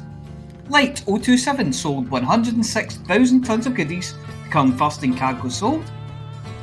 Top mission runner this week is Monty P, who managed to record a score of 394 mission points. Aleks Zuno won bounties with 1 billion credits worth of bounties handed in, again. Mad Seeker handed in 1,427,000,000 credits of combat bonds to top the table, and R4M80, that's Rambo, delivered 1,328 passengers more or less safely to their destination. Decals for, well, no one. They've all got them. This won't do. No, not at all. For 1 week only, I'm giving decals to second place truckers, which means Testosterone 420 and Oberon 556, you both get a decal.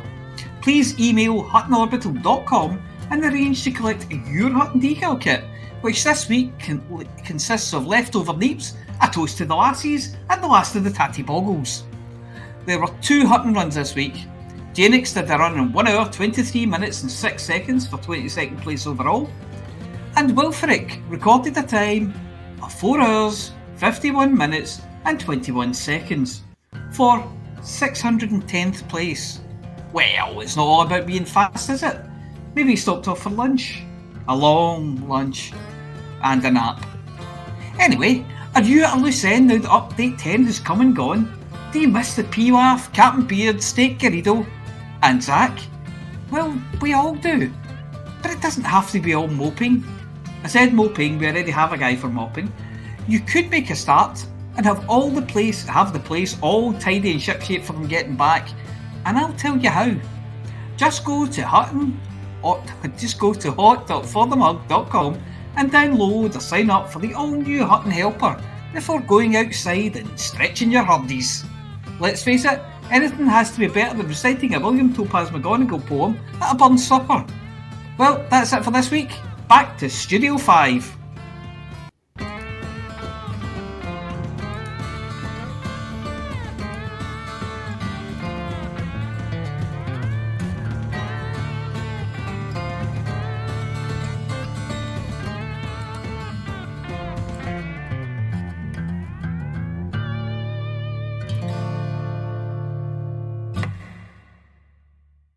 Thank you, Mia. We've probably not had a more concentrated set of painful burns since Wrongway splashed us by accidentally dropping his mug in the chip pan, or since I had to audition for the reboot of Kung Fu and carry that cauldron. Still, mustn't grumble. At least I don't have to do what Amelia does each week for the Galnet Race Digest. But even if I did, I don't think I'd have the bravery to tell everyone about it afterwards. So it's over now to the woman with nerves of steel and the stomach of rancor with an infinite supply of Gaviscon, Amelia Hawke. Good evening. This is Amelia Hawke, reporting for the Galnet Rares Digest. We try all the galaxy's rarest and most dangerous commodities, so you don't have to.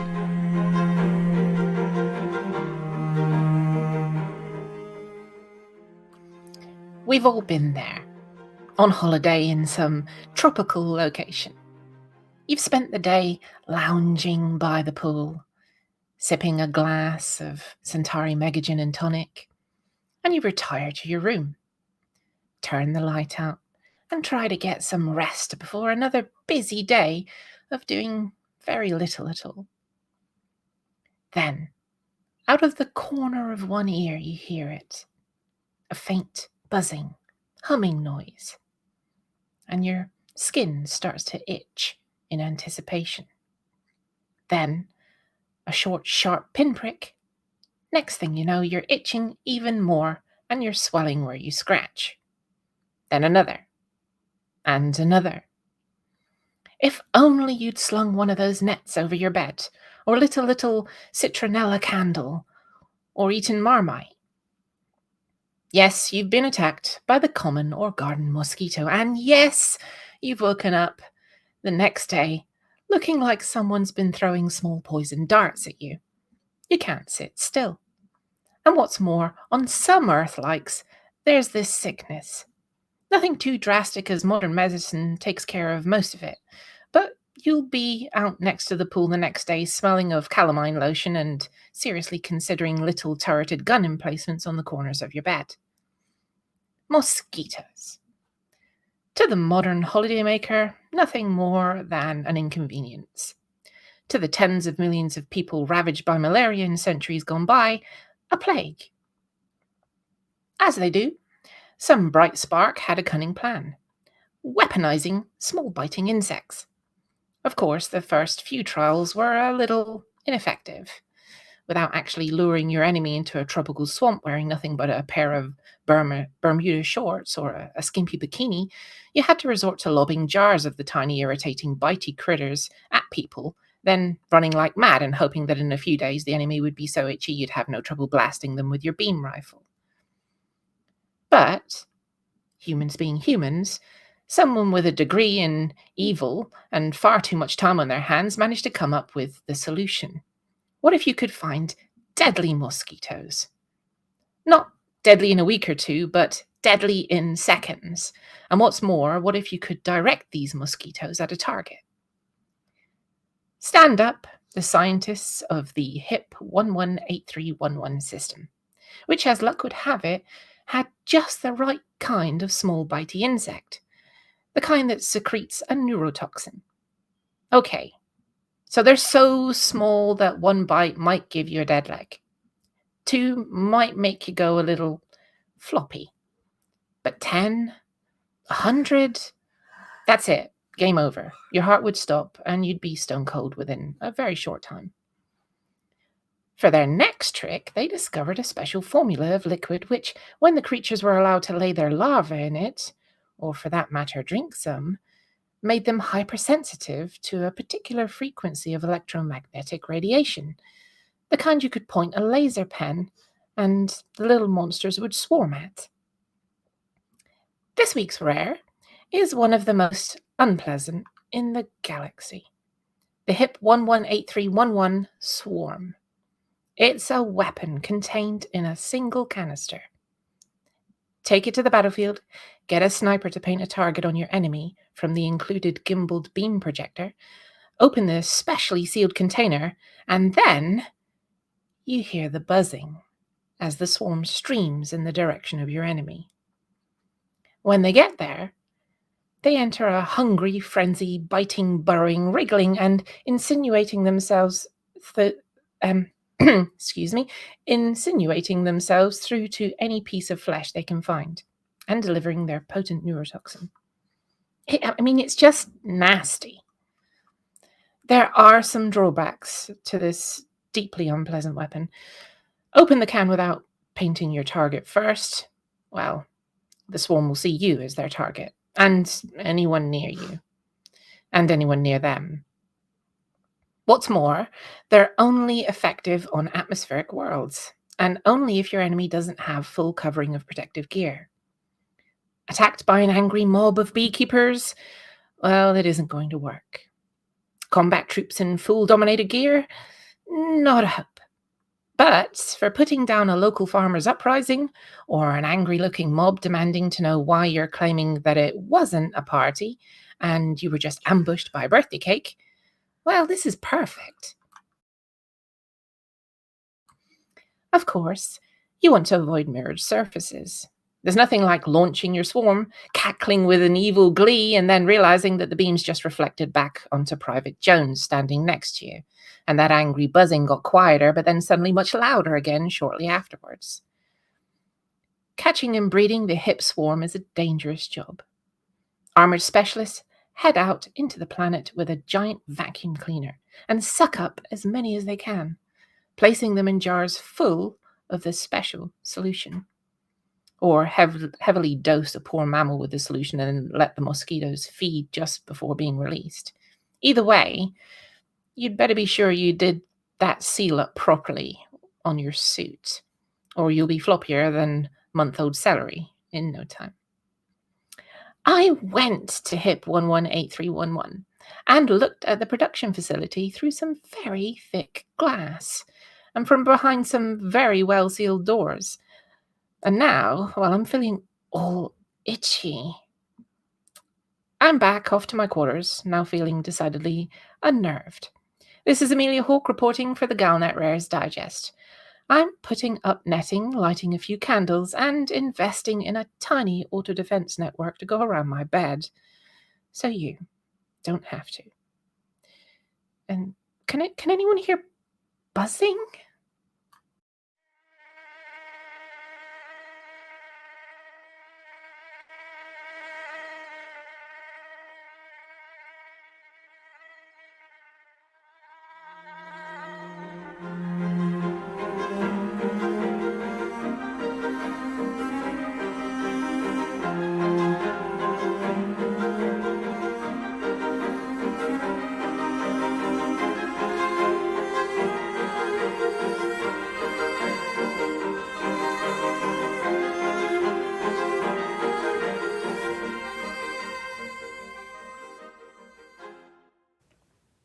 That's just nasty. Weaponized, neurotoxin-wielding mosquitoes. I mean, normally these rares are sort of relatively innocuous-looking things that happen to be dangerous.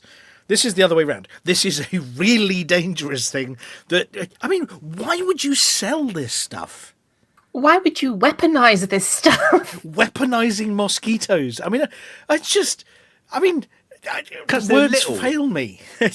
By the way, they are illegal just about everywhere, and I'm not surprised. No. I mean, it boggles the mind. I mean, are these people in these orbitals bored? I'm pretty sure, because we do have the galaxy's full with a lot of people, and there must be people that are just thinking, hey, what can we do next? It's obviously an assassination thing. You could let the mosquitoes loose in a particular room. They fly around. They're a bit irritating. I think you point your laser beam at the target, and oh my goodness, boom, boom, boom, boom, boom, boom, boom. But what do you do afterwards? I mean, okay, so the mosquito's gone, and it's had a nibble of Private Jones over there, right? Yeah, and then you're in the room with a hungry mosquito that's just had a taste of person.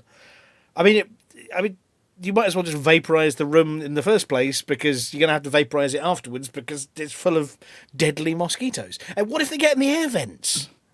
Well, they live for 6 to 7 days on average, so that's a...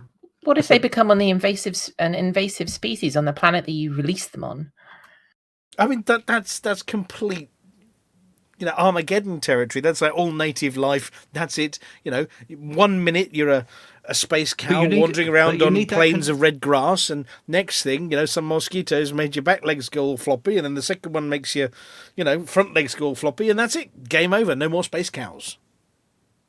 Well, one thing that wasn't actually covered, obviously in the life, because this kind of article can't go into every little in and out, but I have read that they need a special liquid to become this deadly.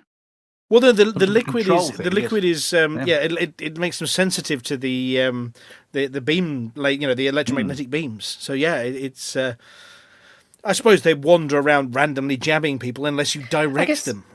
But that's only if you want instant effect, isn't it? I mean, they're still going to be nasty. I mean, they've got neurotoxin. Say you let them loose on a planet that doesn't have much indigenous life, and they kill off all the indigenous life. No more koalas. Starving. Oops. Yeah. They're starving, and then someone decides to go for a walk. Someone lands their ship and decides to go for a walk. They're all going to zero in on that last meal. Yeah, and of course, what happens if, the enemy's beam lasers are tuned to the same electromagnetic frequency? They're busy shooting at you. You launch the mosquitoes, and all of a sudden they turn around and come back. I mean, it sounds like, as bad ideas go, this has to be the worst assassination tool. I mean, it's nasty. If you hear the buzzing, you're going to run, but I wouldn't be doing it. I mean, if you tried to... It's fuel for nightmare. It is nightmare stuff, this. And, there are some evil people in the galaxy. Don Antonacci, Don Presto. All the Dons. Exactly. It's those kind of people that come up with this kind of stuff. Forget release the Kraken. Release Mozzie the Mosquito. That's... Don, you forgot Don't Touch Me as well. Well, yes, that one as well.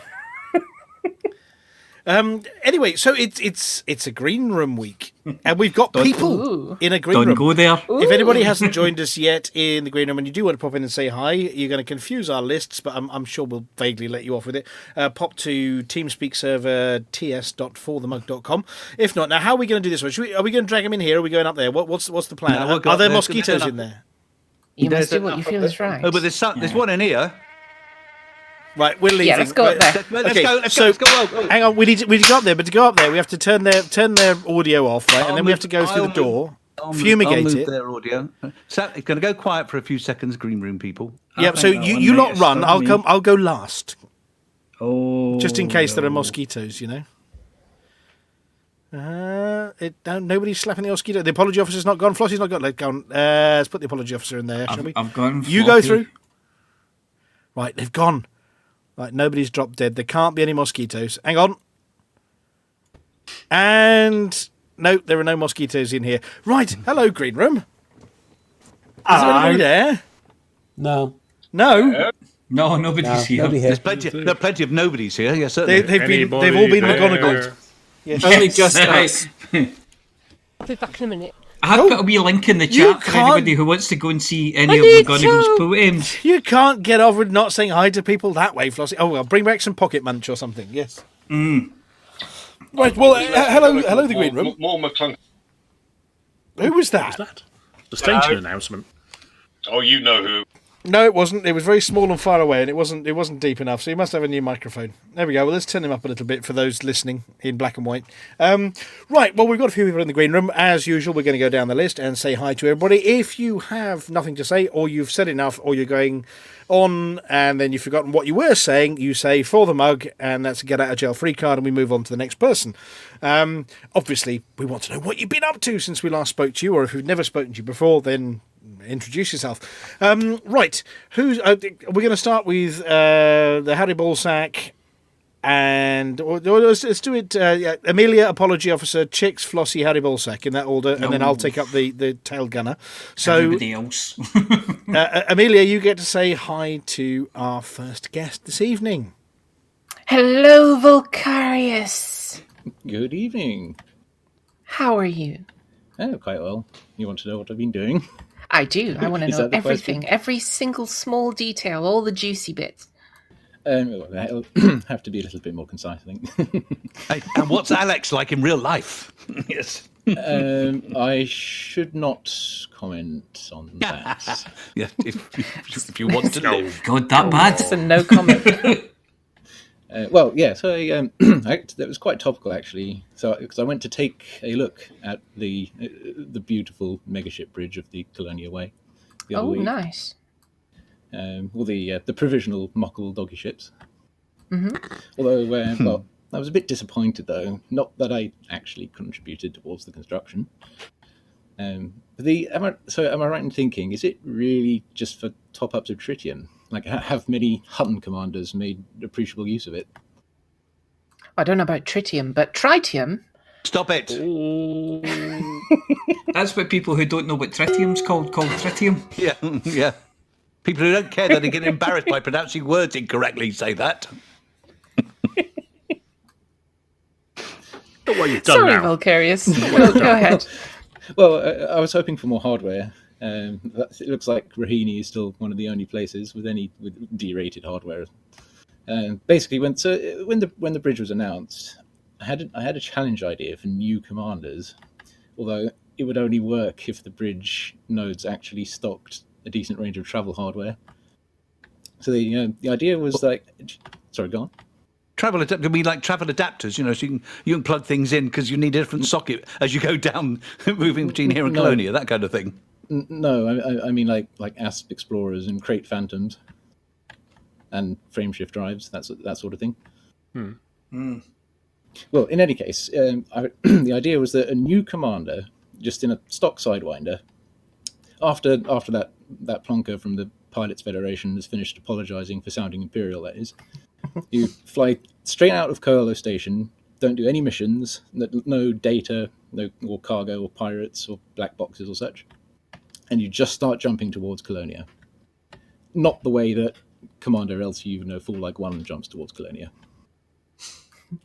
So I guess I suppose you need to track a rebuy counter as well as a jump counter. But in any case, the point is that you can scan stellar bodies, you can dock wherever you want on the way, you can trade the cartographic data for starships and modules, but the point is that every jump reduces your distance to Colonia. Okay. Yeah, that sounds like a challenge. I like the sound of that. And you buy a cutter at the last one. A cutter? A cutter. You wouldn't be able to. You'd need to get in the rank. Yeah, you'd need to Duke with the Empire for that. Well spotted. Although it's similar to the other long-time problem that Colonia engineers refuse to deal with commanders without being introduced. Yeah. But you could arrive in Colonia and buy yourself a Type 9. Yes, you could. Or an Anaconda. Yeah. You'd be missing out on the free one from Hutton, though. Yeah. I've heard that's changed. Update 10, they've changed it. It's 1,000 credits, but you get to choose the colour. It's changed, has it? Yeah, 1,000 credits, but you get to choose what colour it is. That seems expensive. Any colour as long as it's invisible. Yeah. Sorry, Vulcarius. So, We're going off topic here. I think it would work because if you think about it, the progress rate would be self-correcting. Because if you lack a bit of range, then necessarily you'll hit more star systems on the way. Have you done it yourself yet? No, well, obviously not, because the route, like the bridge, would need said modules and starships. But if it did, well, either a new commander, or if you're not, you just put all your credits on your carrier or something. It does seem like a fun challenge. Mm-hmm. I'll keep an eye on the bridge though. That's at the moment it just looks like it's got markets though. So aside from making these plans, what have you been up to? Well, I might have accepted a challenge last month. This sounds ominous already. Yeah, well, it was here, so... Well, then it's definitely ominous. Basically just a Galnet version of the of that thing, the calculator. And how have you been doing? It's almost ready. I'm gonna send it this weekend. Cool. Anything else you've been up to? No, that's it. Definitely nothing else. Definitely nothing else. Well, that sounds like a for the mug to me. Yeah, is that a? Yeah, it is. So hail the Empress and for the mug. For the mug. For the mug. Right, apology officer. Next it's guest. Me next, and it's Aidan. Aidan, hello. Good evening. How are things with you? Oh, I'm fine, thanks. How are you? Yeah, very well, thanks. Very well. What have you been up to then? Well, as some may have seen, I've managed to make both a Deadeye and Elite in ground combat, thanks to some group that I can't remember the name of. Did they hold up willing sacrifices for you then? Yeah. Oh yeah, they all seem to just sort of run in front of my shotgun. Oh, that's nice. Yeah. Well, that's the thing about shotguns; you don't have to be too precise.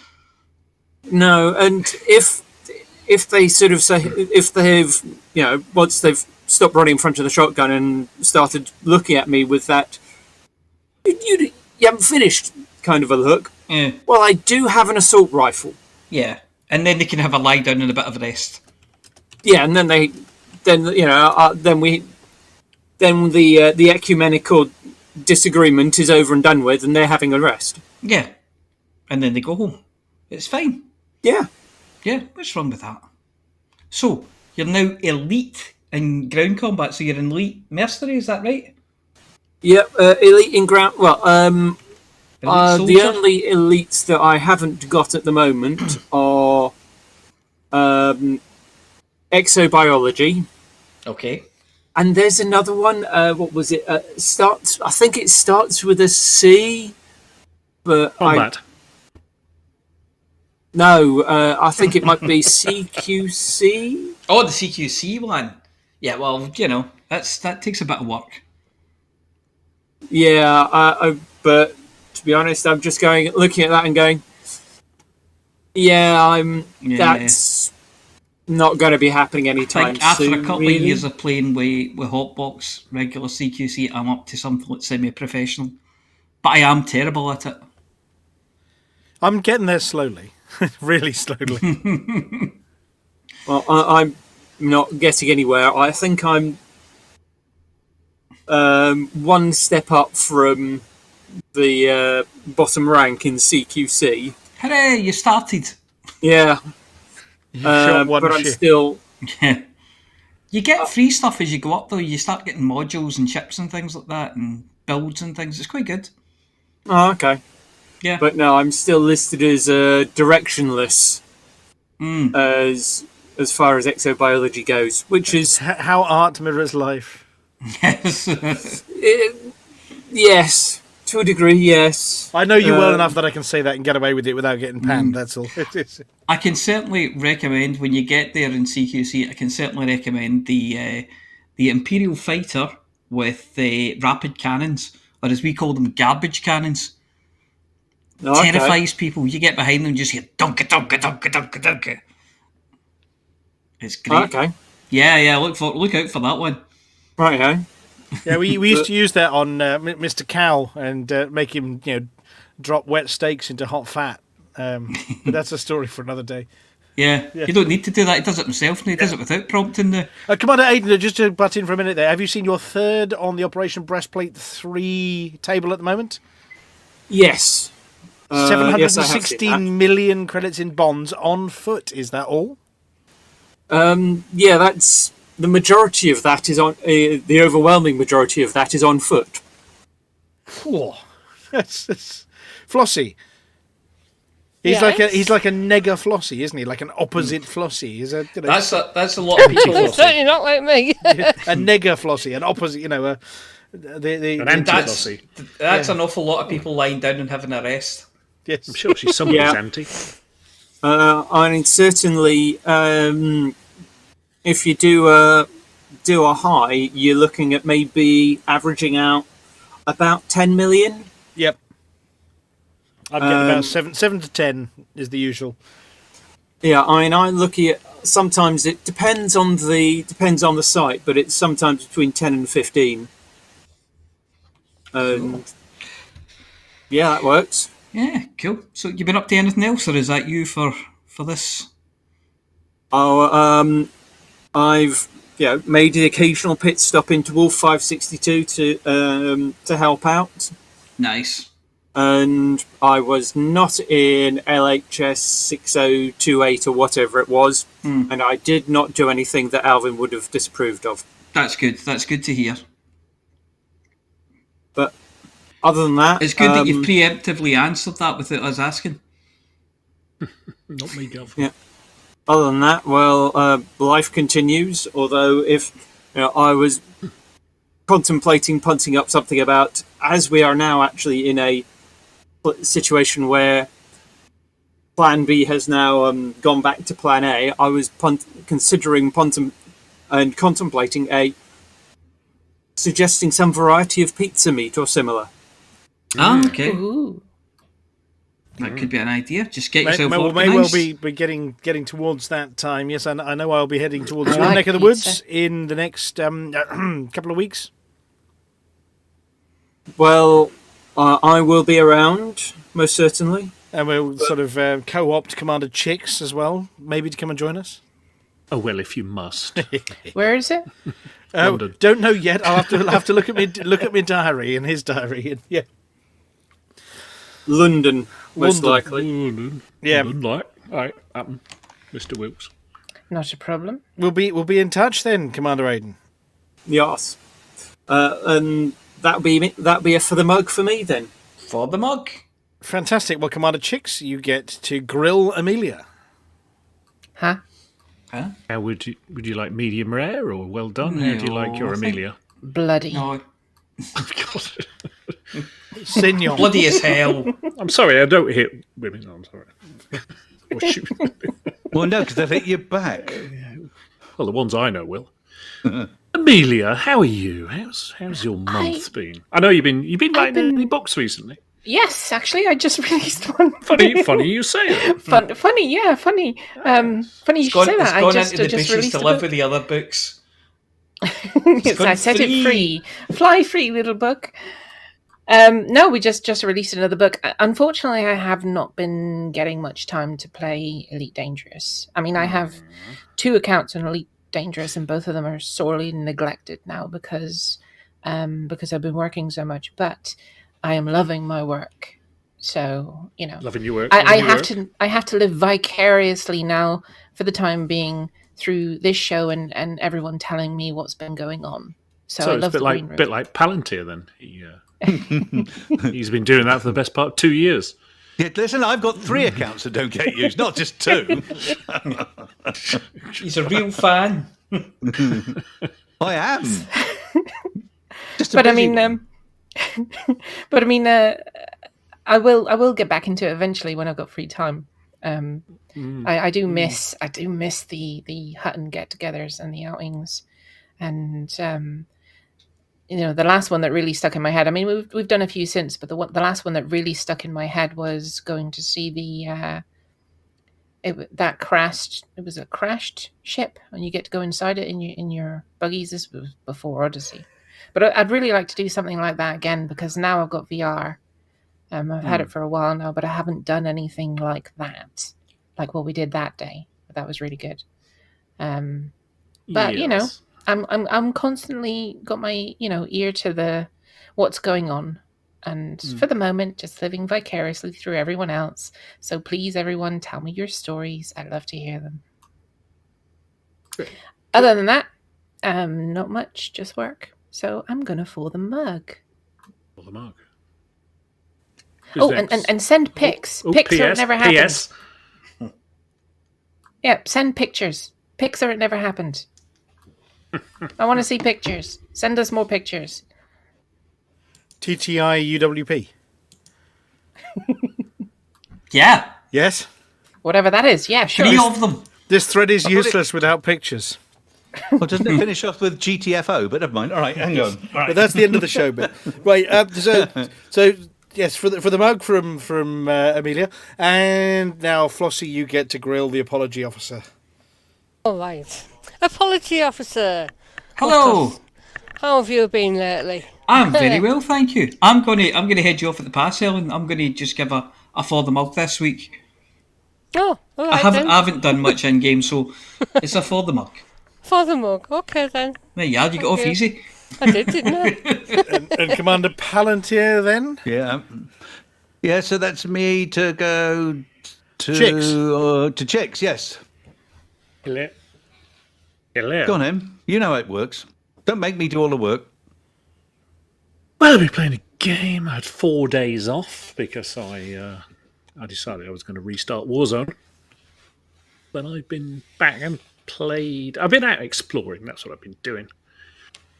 So, the permit-locked area, which is sort of 5 o'clock from the bubble. Was it NG, whatever it is? The sort of big blank map on the big blank space on the Gal map.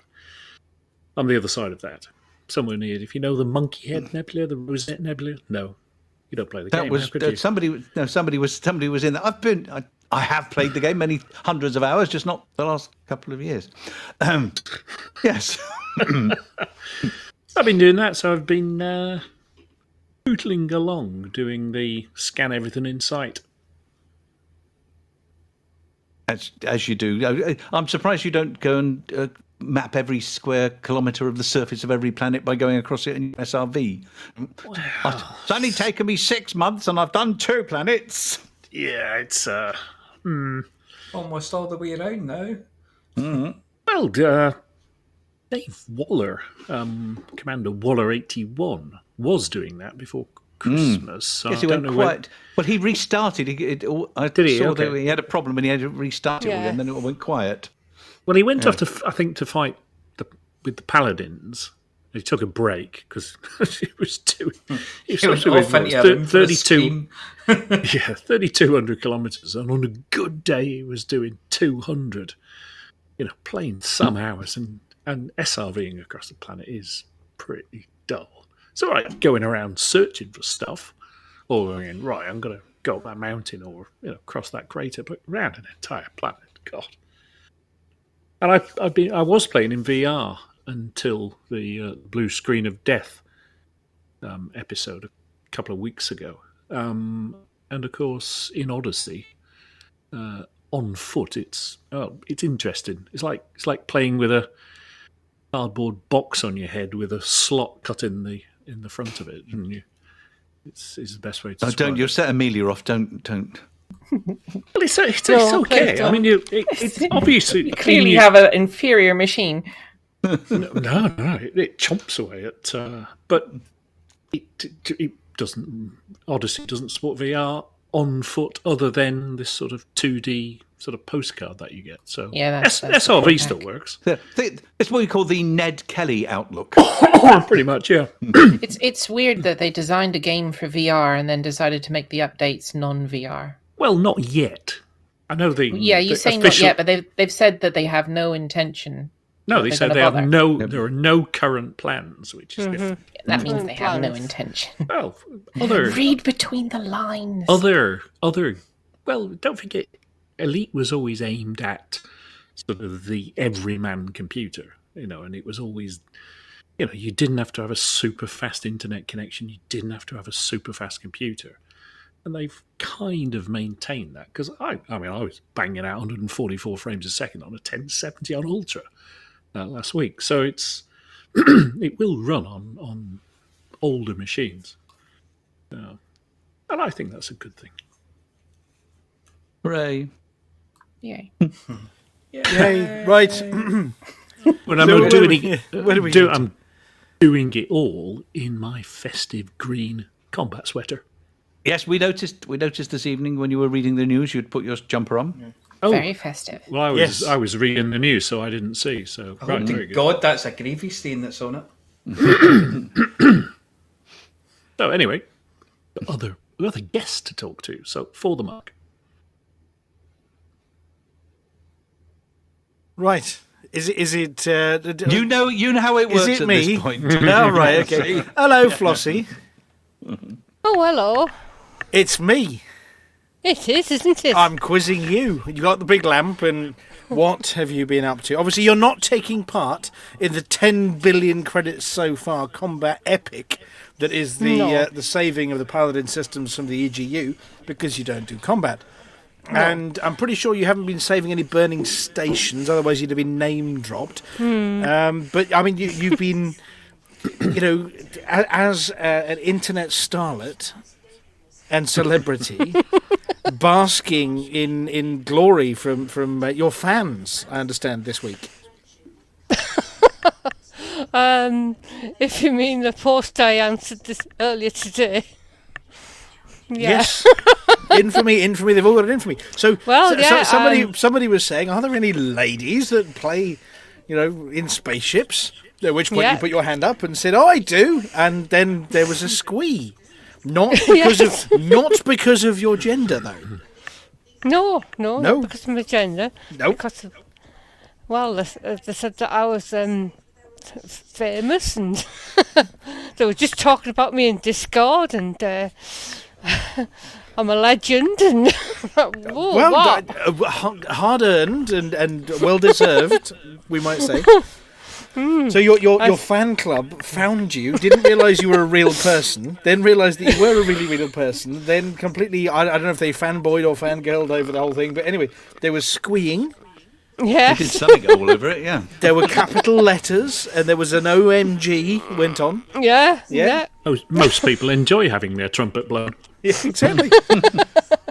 It was totally unexpected. I just thought, I just piped in saying, oh yes, I'm a female pilot, and I've got so many accounts for the different things I do around the galaxy. Your Flossies and your Flossy 2s and your Poppies and your Poppy 2s. And, yeah.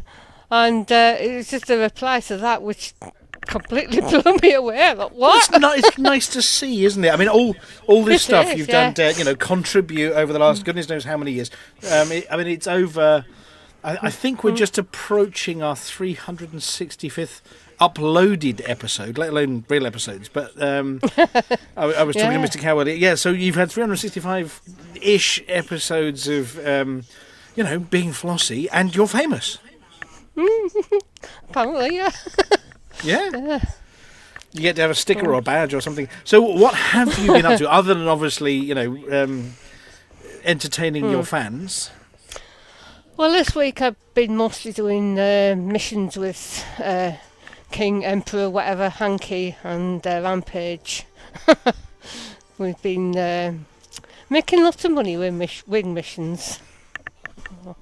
Ah, yes, I did. Is this because they're trying to persuade you to get one of those fleet carrier malarkeys? Well, I think I'm sure this is why they're trying to get me to do them, but I still don't want one. You said you don't want one, but when it comes to walking around on them and sitting in the ready room with other people, Yeah, and signing autographs. I'm quite happy sitting in somebody else's carrier. Oh, right, fair enough. You don't want the paperwork. No, I don't want the hard work.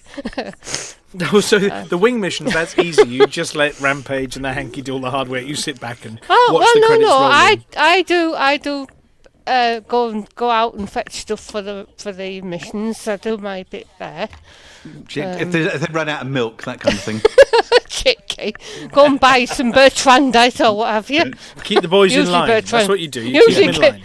I usually get sent for Bertrandite. and 20 Woodbine if they've got any. No, that's only if Nocty's there. Man, I was in a high thingy CZ this morning. What does it call it? You did combat? I didn't do combat, no. I just went in one. Because Mr. Palantir here likes pictures for the CGs, for the CG folder. Yeah, take a picture of what it looks like when you explode, Flossy. Go on, do that. Go on. If it's a combat CG, it means I've got to go into a combat zone and take pictures. Don't you have missions to kill correspondents in those zones? You painted a target. Oh, you're that correspondent, the irritating one that turns up and says, help me, I've just accidentally fallen into a combat zone. Yes. No, I don't choose a side, so I don't get attacked. So, and as long as you're not in a wing with somebody who has chosen a side. Yeah. If only that worked in the rest of the galaxy. I go in solo. Just to make sure. You're Space Switzerland. Something like that. Yeah. All right, well, it sounds like you've been having good fun. And obviously keeping up with the CGs for us. Oh, yes, yeah. Keeping up with what's happening with the CGs, watching out for any errors in the text and stuff. Not face palming too hard at all the people saying, where's my FSD? I know, yeah. Well, at least now they should have them, but... You get your effing what? Did you say? FSDs. Oh, silly me. Yeah. Well, I mean, even the unengineered ones, though, Flossy. We have somebody here who's their super jumping machines gone with the new FSD from even with without the extra stuff from 78 light year jump to an 82.4. Right, even without the extra engineering. Yeah. So, yeah, it's worth about a 3 light year bonus. Yeah, that's good. And of course, there's the 3 sizes, which if you're over 75%, you get off. No, you get one at 75%, you get the next one at the top 10%, and the top 10 command. Oh, I can't remember exactly now, but it increases with the tiers, and if you're high enough tier, you get all 3. Well, there've been a lot of tiers over the last week. People who can't read, mostly. Yeah. Yeah. I mean, other than that, you been up to anything else? Nothing else in the late, no. Oh, right. I've been playing a lot of Animal Crossing. Well, just as a Designing diversion. homes. Interior designer is your spare extra hobby, yeah. Well, it's the part of the expansion, which is to design homes, so I've been doing a lot of that. Oh, sounds like good fun. Well, if you've got nothing else to add, can you give us a mug? For the mug. For the mug. And then back to Amelia. I timed this one right, didn't I? Hello, Harry. Hello. How are you? Yes. All right. Been a quiet week, strangely enough, in game. Haven't actually done anything since I got those winking cat stuff. But Well, I that- have been playing with. I've been playing with choux pastry. I've been cooking me panade. Yeah, I've been learning how to cook my panade better. Is that Commander Shoes pastry? Yes. And interesting enough, a completely different thing. The missus did a course yesterday on how to make Tim Tams at home. Did you use real shoes? No, because I don't spell it that way. Yes. Antion's got some real shoes you could have. Yeah, it's had a real No, I dog don't. to They're it. in the dog. Yeah. I now have no shoes. And cooking some new shoes. You want that genuine cheese flavour? Yep. No, I now have no shoes, courtesy of my puppy. Yes. Anyway, Not that's at for all. my bit. No. Yes. So you've been cooking? Yes, of course. And I will be doing that tomorrow because I've got to get ready for people coming for my birthday dinner. So I've got to get it all cooked tomorrow. So no one's cooking dinner. No one's cooking you a dinner for your birthday. You're cooking everyone else. I wouldn't let them do that, for goodness sake. No. Because I'm kind and I don't want to eat their slop. No, they have to eat my slop. Do we get to see the pictures on Facebook? Could do. It'll be tacos I'm doing. So. Ooh, tacos. That's like one of my favourite foods ever. It's about 7 or 8 different things. So, yeah. Nice. You could let them buy you a McDonald's or something. Oh, God. Oh. Jesus. You and your Scottish food. Sorry about that. I had to blank out every single word there. I'm sorry, food. Yes, so that's fine. So yes, I've been doing that and doing various Hutton things, sending out messages, hello people, trying to get people to pick up their decals. And as we mentioned last week, little niggly bits. Yes, yeah, those kind of things. Keep the admin going. So, and talking of keeping things going, I'll go for the mug. For the mug. So next it would be the apology officer. Is it me? Jinx. Yeah. Right, talking who am I to talking to? Mr. H. Oh, I've looked it here. Hopper, how are you? Good evening, ladies and gentlemen, and welcome to Hober's Bit. No, wait. Sorry. Found myself in a time slip there. Yeah, a slight delay of about 3 years. It's almost like passe from the last decade. But it is Hober's Bit. No, it's never Hober's Bit. Hober's Bit wasn't... Well, it was for Hober, but nobody else. But no, so I'm back in the game. Good. I'm back in the community. Awesome. Reconnecting with old friends and meeting new friends. So even better. Loving it. Currently hailing from Val Hailing with the Galactic Vikings. Mr. Danforth, shout out. My best friend in the world. Currently rotating war zones. And do you know what I found in my spaceship? What did you find in your spaceship? I found my legs. Like, they've been sitting there all along. They didn't do anything. And tucked under your ass, you couldn't even see them. Well, Matt, let's just say tucked into the nappy. Oh, right. Can we move on? I say I'm not finished yet, but... Yeah, I just mean from the nappy. Connotations. Yeah, I haven't finished yet. Well, the nappy says otherwise. Well, I mean, somebody treasures that. Yeah. Yeah. No. So since the new galactic year, yes, I've been playing a hell of a lot of ground combat. Absolutely loving it. Awesome. Got myself up to Gladiator. Survived the horrible Thargoid plague last week. Now healthy again. But yeah, been working for Val Hailing, been working for the Paladin Consortium against some dirty EG people. Can I just ask, does somebody shout Gladiator ready every time you start a combat zone? No, but if I can get you a clip to shout, Hubbard, you will go on my first whistle. Hubbard, you will go in my first whistle. To be fair, I'm probably that good. I might need to do it on the second whistle. Yes.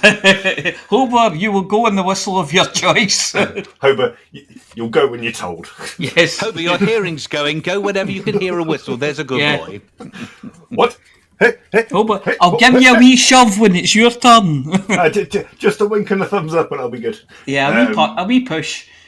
So yeah, no, I've been doing loads of ground combat stuff, and I've absolutely been loving it. So, must be like a new game for you, though.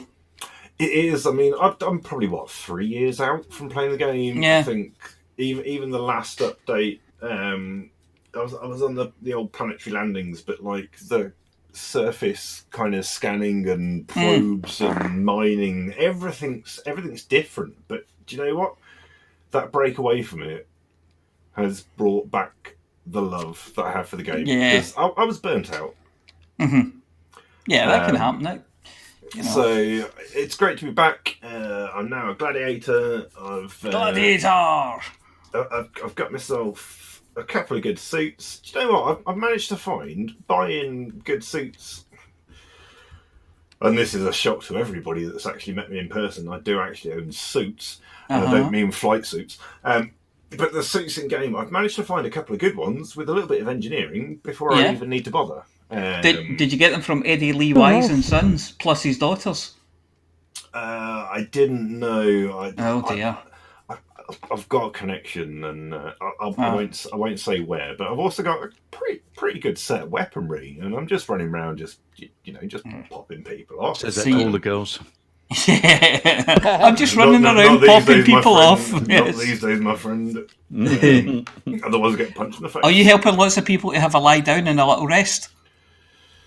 I mean, you've got to these days, haven't you? Yeah. Everybody needs to relax, especially when you've had the Thargoid plague. You've got to sleep. A little mindfulness time for themselves, I think, is always a good thing. I've got a bone to pick with Vontion, though. All right, I'll hand you over to him then. So you mentioned all the dons, but you forgot the one don that really matters. He might be asleep. Okay. He might be asleep. Oh, I know. I'm. No, just heavily medicated. He's just a little hard of thinking. Do go on. Well, you mentioned all the bad dons that we've had to face as Hutton truckers. You forgot Don Mario. Yeah. Well, yeah. Don Mario. We don't mention his name, otherwise he comes and kills me. So yeah. Yes, he'll be. It's me, Mario. He'll be a thief in the night. But I mean, it's lovely to be back, and I'll finish my piece. What my piece, Hober's bit? I don't know. Hober's bit, yes. I'll finish it with. No, go on. You do it, Hober. Then I've been rummaging around, so I've got something to play at the end of this. So, since I've been back, I've heard through kind of backwards channels that the rumours are still spreading around about a certain kind of shit, and it's not true. There's no hot shit. It's just e.g. salt mining, just putting out disinformation there. It's just ambient shit. Is it ambient? But some of those rumours have been in your own voice. I can neither confirm nor deny you do need those accusations. You're right, honourable gentlemen. On it that wasn't note, a party. I got ambushed with a cake. Yes. Well, it's lovely to hear from you, Hober. Do you know what? It's lovely to be here. It's lovely to speak to a lot of old friends, and as I said, new friends. It's great to be back in the community, and I love you all, and hopefully can see you all soon. Possibly, I might have some pull-ups rather than wearing a nappy this time. Yay! Well done, you, for progress. Well, rubber sheets may be included. A little bit of nostalgia here. It's time for Hober's bit. Don't pay too much attention, it'll probably be shit. And you didn't disappoint. God, you can really hear the graininess in that old. Yes. That really old. Where did you get that vinyl record from? Yes, oldie timey. It's shellac, and I didn't put a new needle in, so that's the problem. You do realise that entire vinyl record was pressed from the outputs from Cubicle 3. Like that's fully vegan. Well, it might be now, but it wasn't when it went in. Oh, you don't want to know how I got the fluff off of it, then? Oh, pray tell. No more licking the vinyl or the shellac or anything else. Right. Well, thank you very much for popping in, Hober. Are you for the mugging us now?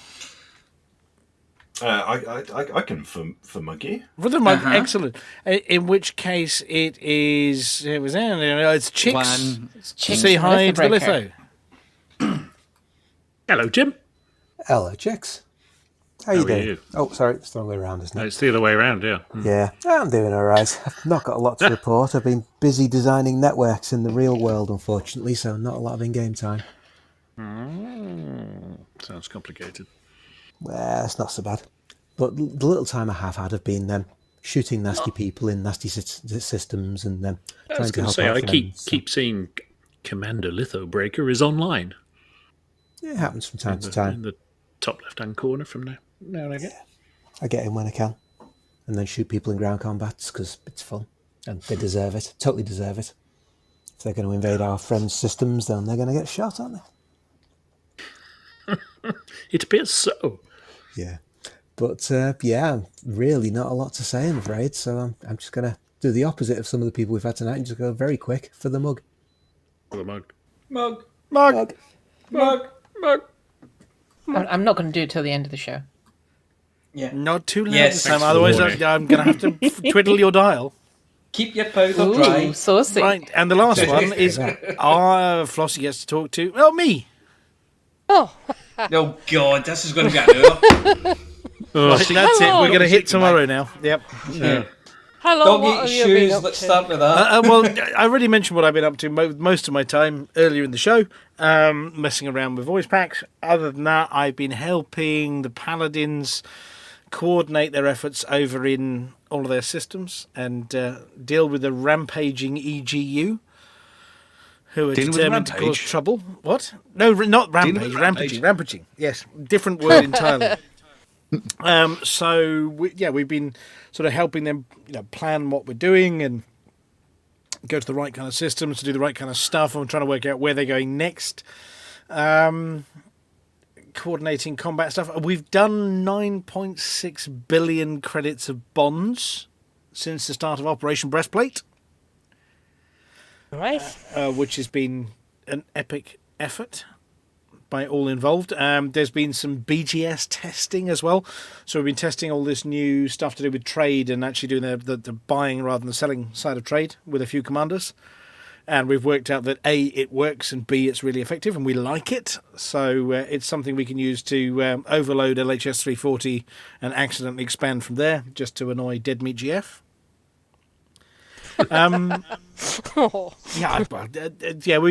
We had to find a backwater out of the way system that nobody ever wanted to go to test on. Yes. And LHS 340 fit the bill entirely. So yes, we may have been doing some testing there. Other than that, I've been doing a little bit of exploring, a bit of the honk, jump, scoop side of things, and trying to take my shoes back from the puppy. Yeah. Who's developed a shoe fetish in the last 2 days. An expensive shoe fetish. Oh dear. Yes. Who is now in disgrace. He's taken to hiding under the kitchen table, looking sad for himself now, after he's destroyed the latest one. He doesn't destroy the 400 shoes that Mrs. Vantian owns. Just the one pair you my daily pair of shoes, the ones I wear every day. Yeah. So he hasn't destroyed any of these surplus shoes, just the important ones. I don't know. So he's in big trouble. He's in big trouble. But yes, other than that, beginning to get back into work side of things, but enjoying a little bit of flight time here and there. Oh, that's good.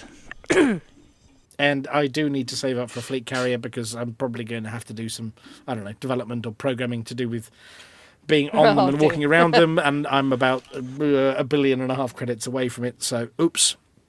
So I'm going to have to get my finger out in the next week or two and try and earn enough credits to get one and then enough credits to pay for it. Yeah. Nah. Either that or I'm going to have to get you to buy one. And then, then get you to live stream and then watch you pushing all the buttons. Live stream? Yes. I can't live stream. Says Flossy on a live stream, yes. Well, yeah, but I'm not actually doing it. Doing anything useful with her hand at this point in time. Well, that and I've been putting some screenshots up on screen at the moment on the live broadcast of the destruction, the wanton destruction around some of the war zones as well in the last week. There's small bits of EGU ships everywhere. Anyway, other than that, from me, it's for the mug. Thank you for the mug. Right. Studio team. I mean, it's been a green room week. It's we've said hi to everybody. We've done the thing. We've done the rares. We've done the CGs. We did the other thing. And the other thing and that thing. There was something I wanted to do. What? Oh. Did you want to do a thing? Yeah, but I'm not ready yet. No, it's not the end. It's not the end thing. Right. I forgot to mention earlier, if anyone wants to go to www.mongoospublishing.com, buy my books. Go on, do it. Do it now. No, they're good. Do it. They're really, really, really good. Shameless plug. Do it now. Shameless plug. Right. If you don't buy them, she has to release them into the wild. Shameless plug. Sorry, I had to do that. Famous Irish poet, that one. Shameless plug, yes. Yeah. Right. An unfortunate name. Okay, well, other than that, we are going to be back next week, same time, same place. It won't be a Green Room week. The next one of those is at the end of next month. So we always run it on the last show of the month. But in the meantime, build up those stories, come up with those exciting, interesting expeditions and send them into Flossy. And, don't forget to tune in next Thursday from 20:30 GMT on our Twitch channel, on the radio station. Or, of course, if you missed this, then you're already listening to it via our Downloads podcast. Palantir podcast changes? What about it? Important notice? Oh, yes, the RSS feed for the podcast has been corrected, and you should no longer get every single episode downloaded by accident. All 360 lots of them, yes. It really went back to the very, very early days of the radio when everybody... he's not here, so we'll just say it's Psycho Cow's fault. Basically, Turns out it's called... it's called a podcast and not a poo-cast. Imagine my embarrassment. Over 1,000 hours of broadcasting since we started this one. Yes. Yes. And, okay. And nearly one of them worth listening to. Yeah, I was going to say that's about 900 hours worth of waffle then, isn't it? Right, well, we are off back to the edit suite to try and glue this show back together in some sort of semblance. Everything will be all right in the edit. Yeah. Seamless. Absolutely seamless. Absolutely seamless. Amelia? Yes. Are we going to move ourselves? We come back to the studio before we do this. Yeah, should we go back to the studio? Right, bye Green Room. And Sean. Yes, I'll fix the Green Room feed. Go on. Yeah. No, I was just going to say, just make sure you fumigate the room before we leave, so there are definitely no mosquitoes in here. It's good to have you back, Hober. Thank you very much. Quick, nice run! Leave the mosquitoes. Run! It's all right. They're all attracted to the nappy. Don't worry about it. It's good to have you back, Hober.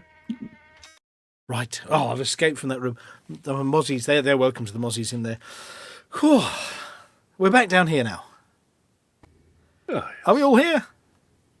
We might be. Nearly. No, we've lost Flossy. She's being chased by a mosquito. Quick, grab. Oh, that's safer. There we are. Right, we're all back. All back.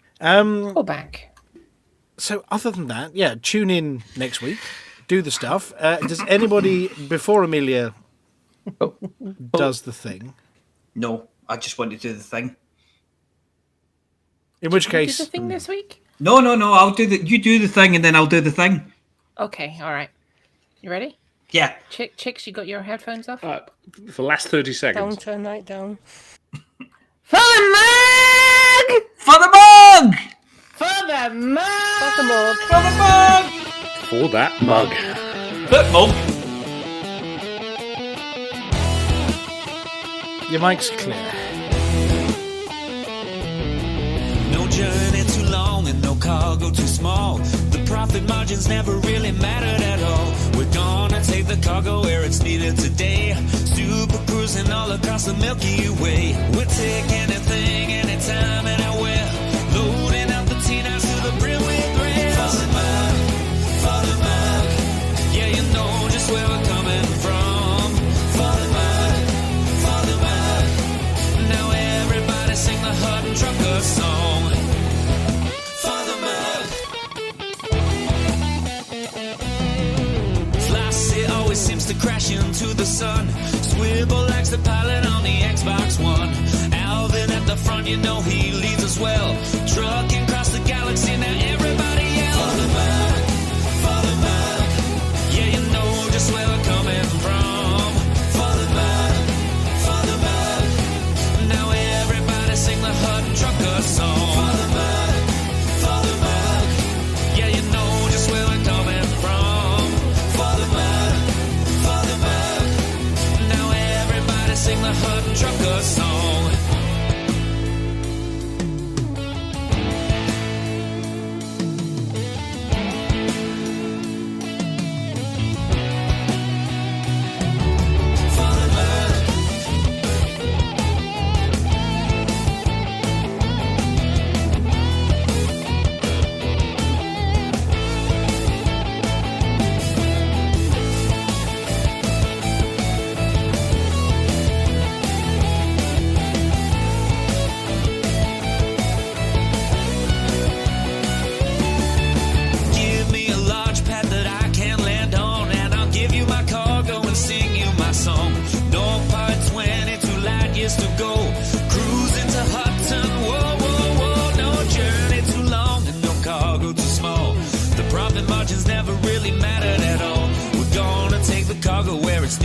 day. Super cruising all across the Milky Way. We'll take anything, anytime, anywhere. So shout it out loud like you don't even care. Father Mark, yeah, you know just where I'm coming from. Father Mark, now everybody sing the Hutton Trucker song. Father Mark, yeah, you know just where I'm coming from. Father Mark,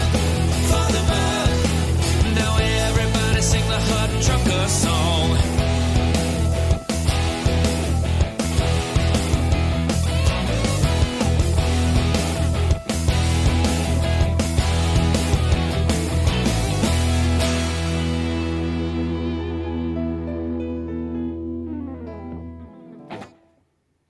Well, ladies and gentlemen, that's the end of the show. Everyone's buggered off now, so why don't you bugger off too?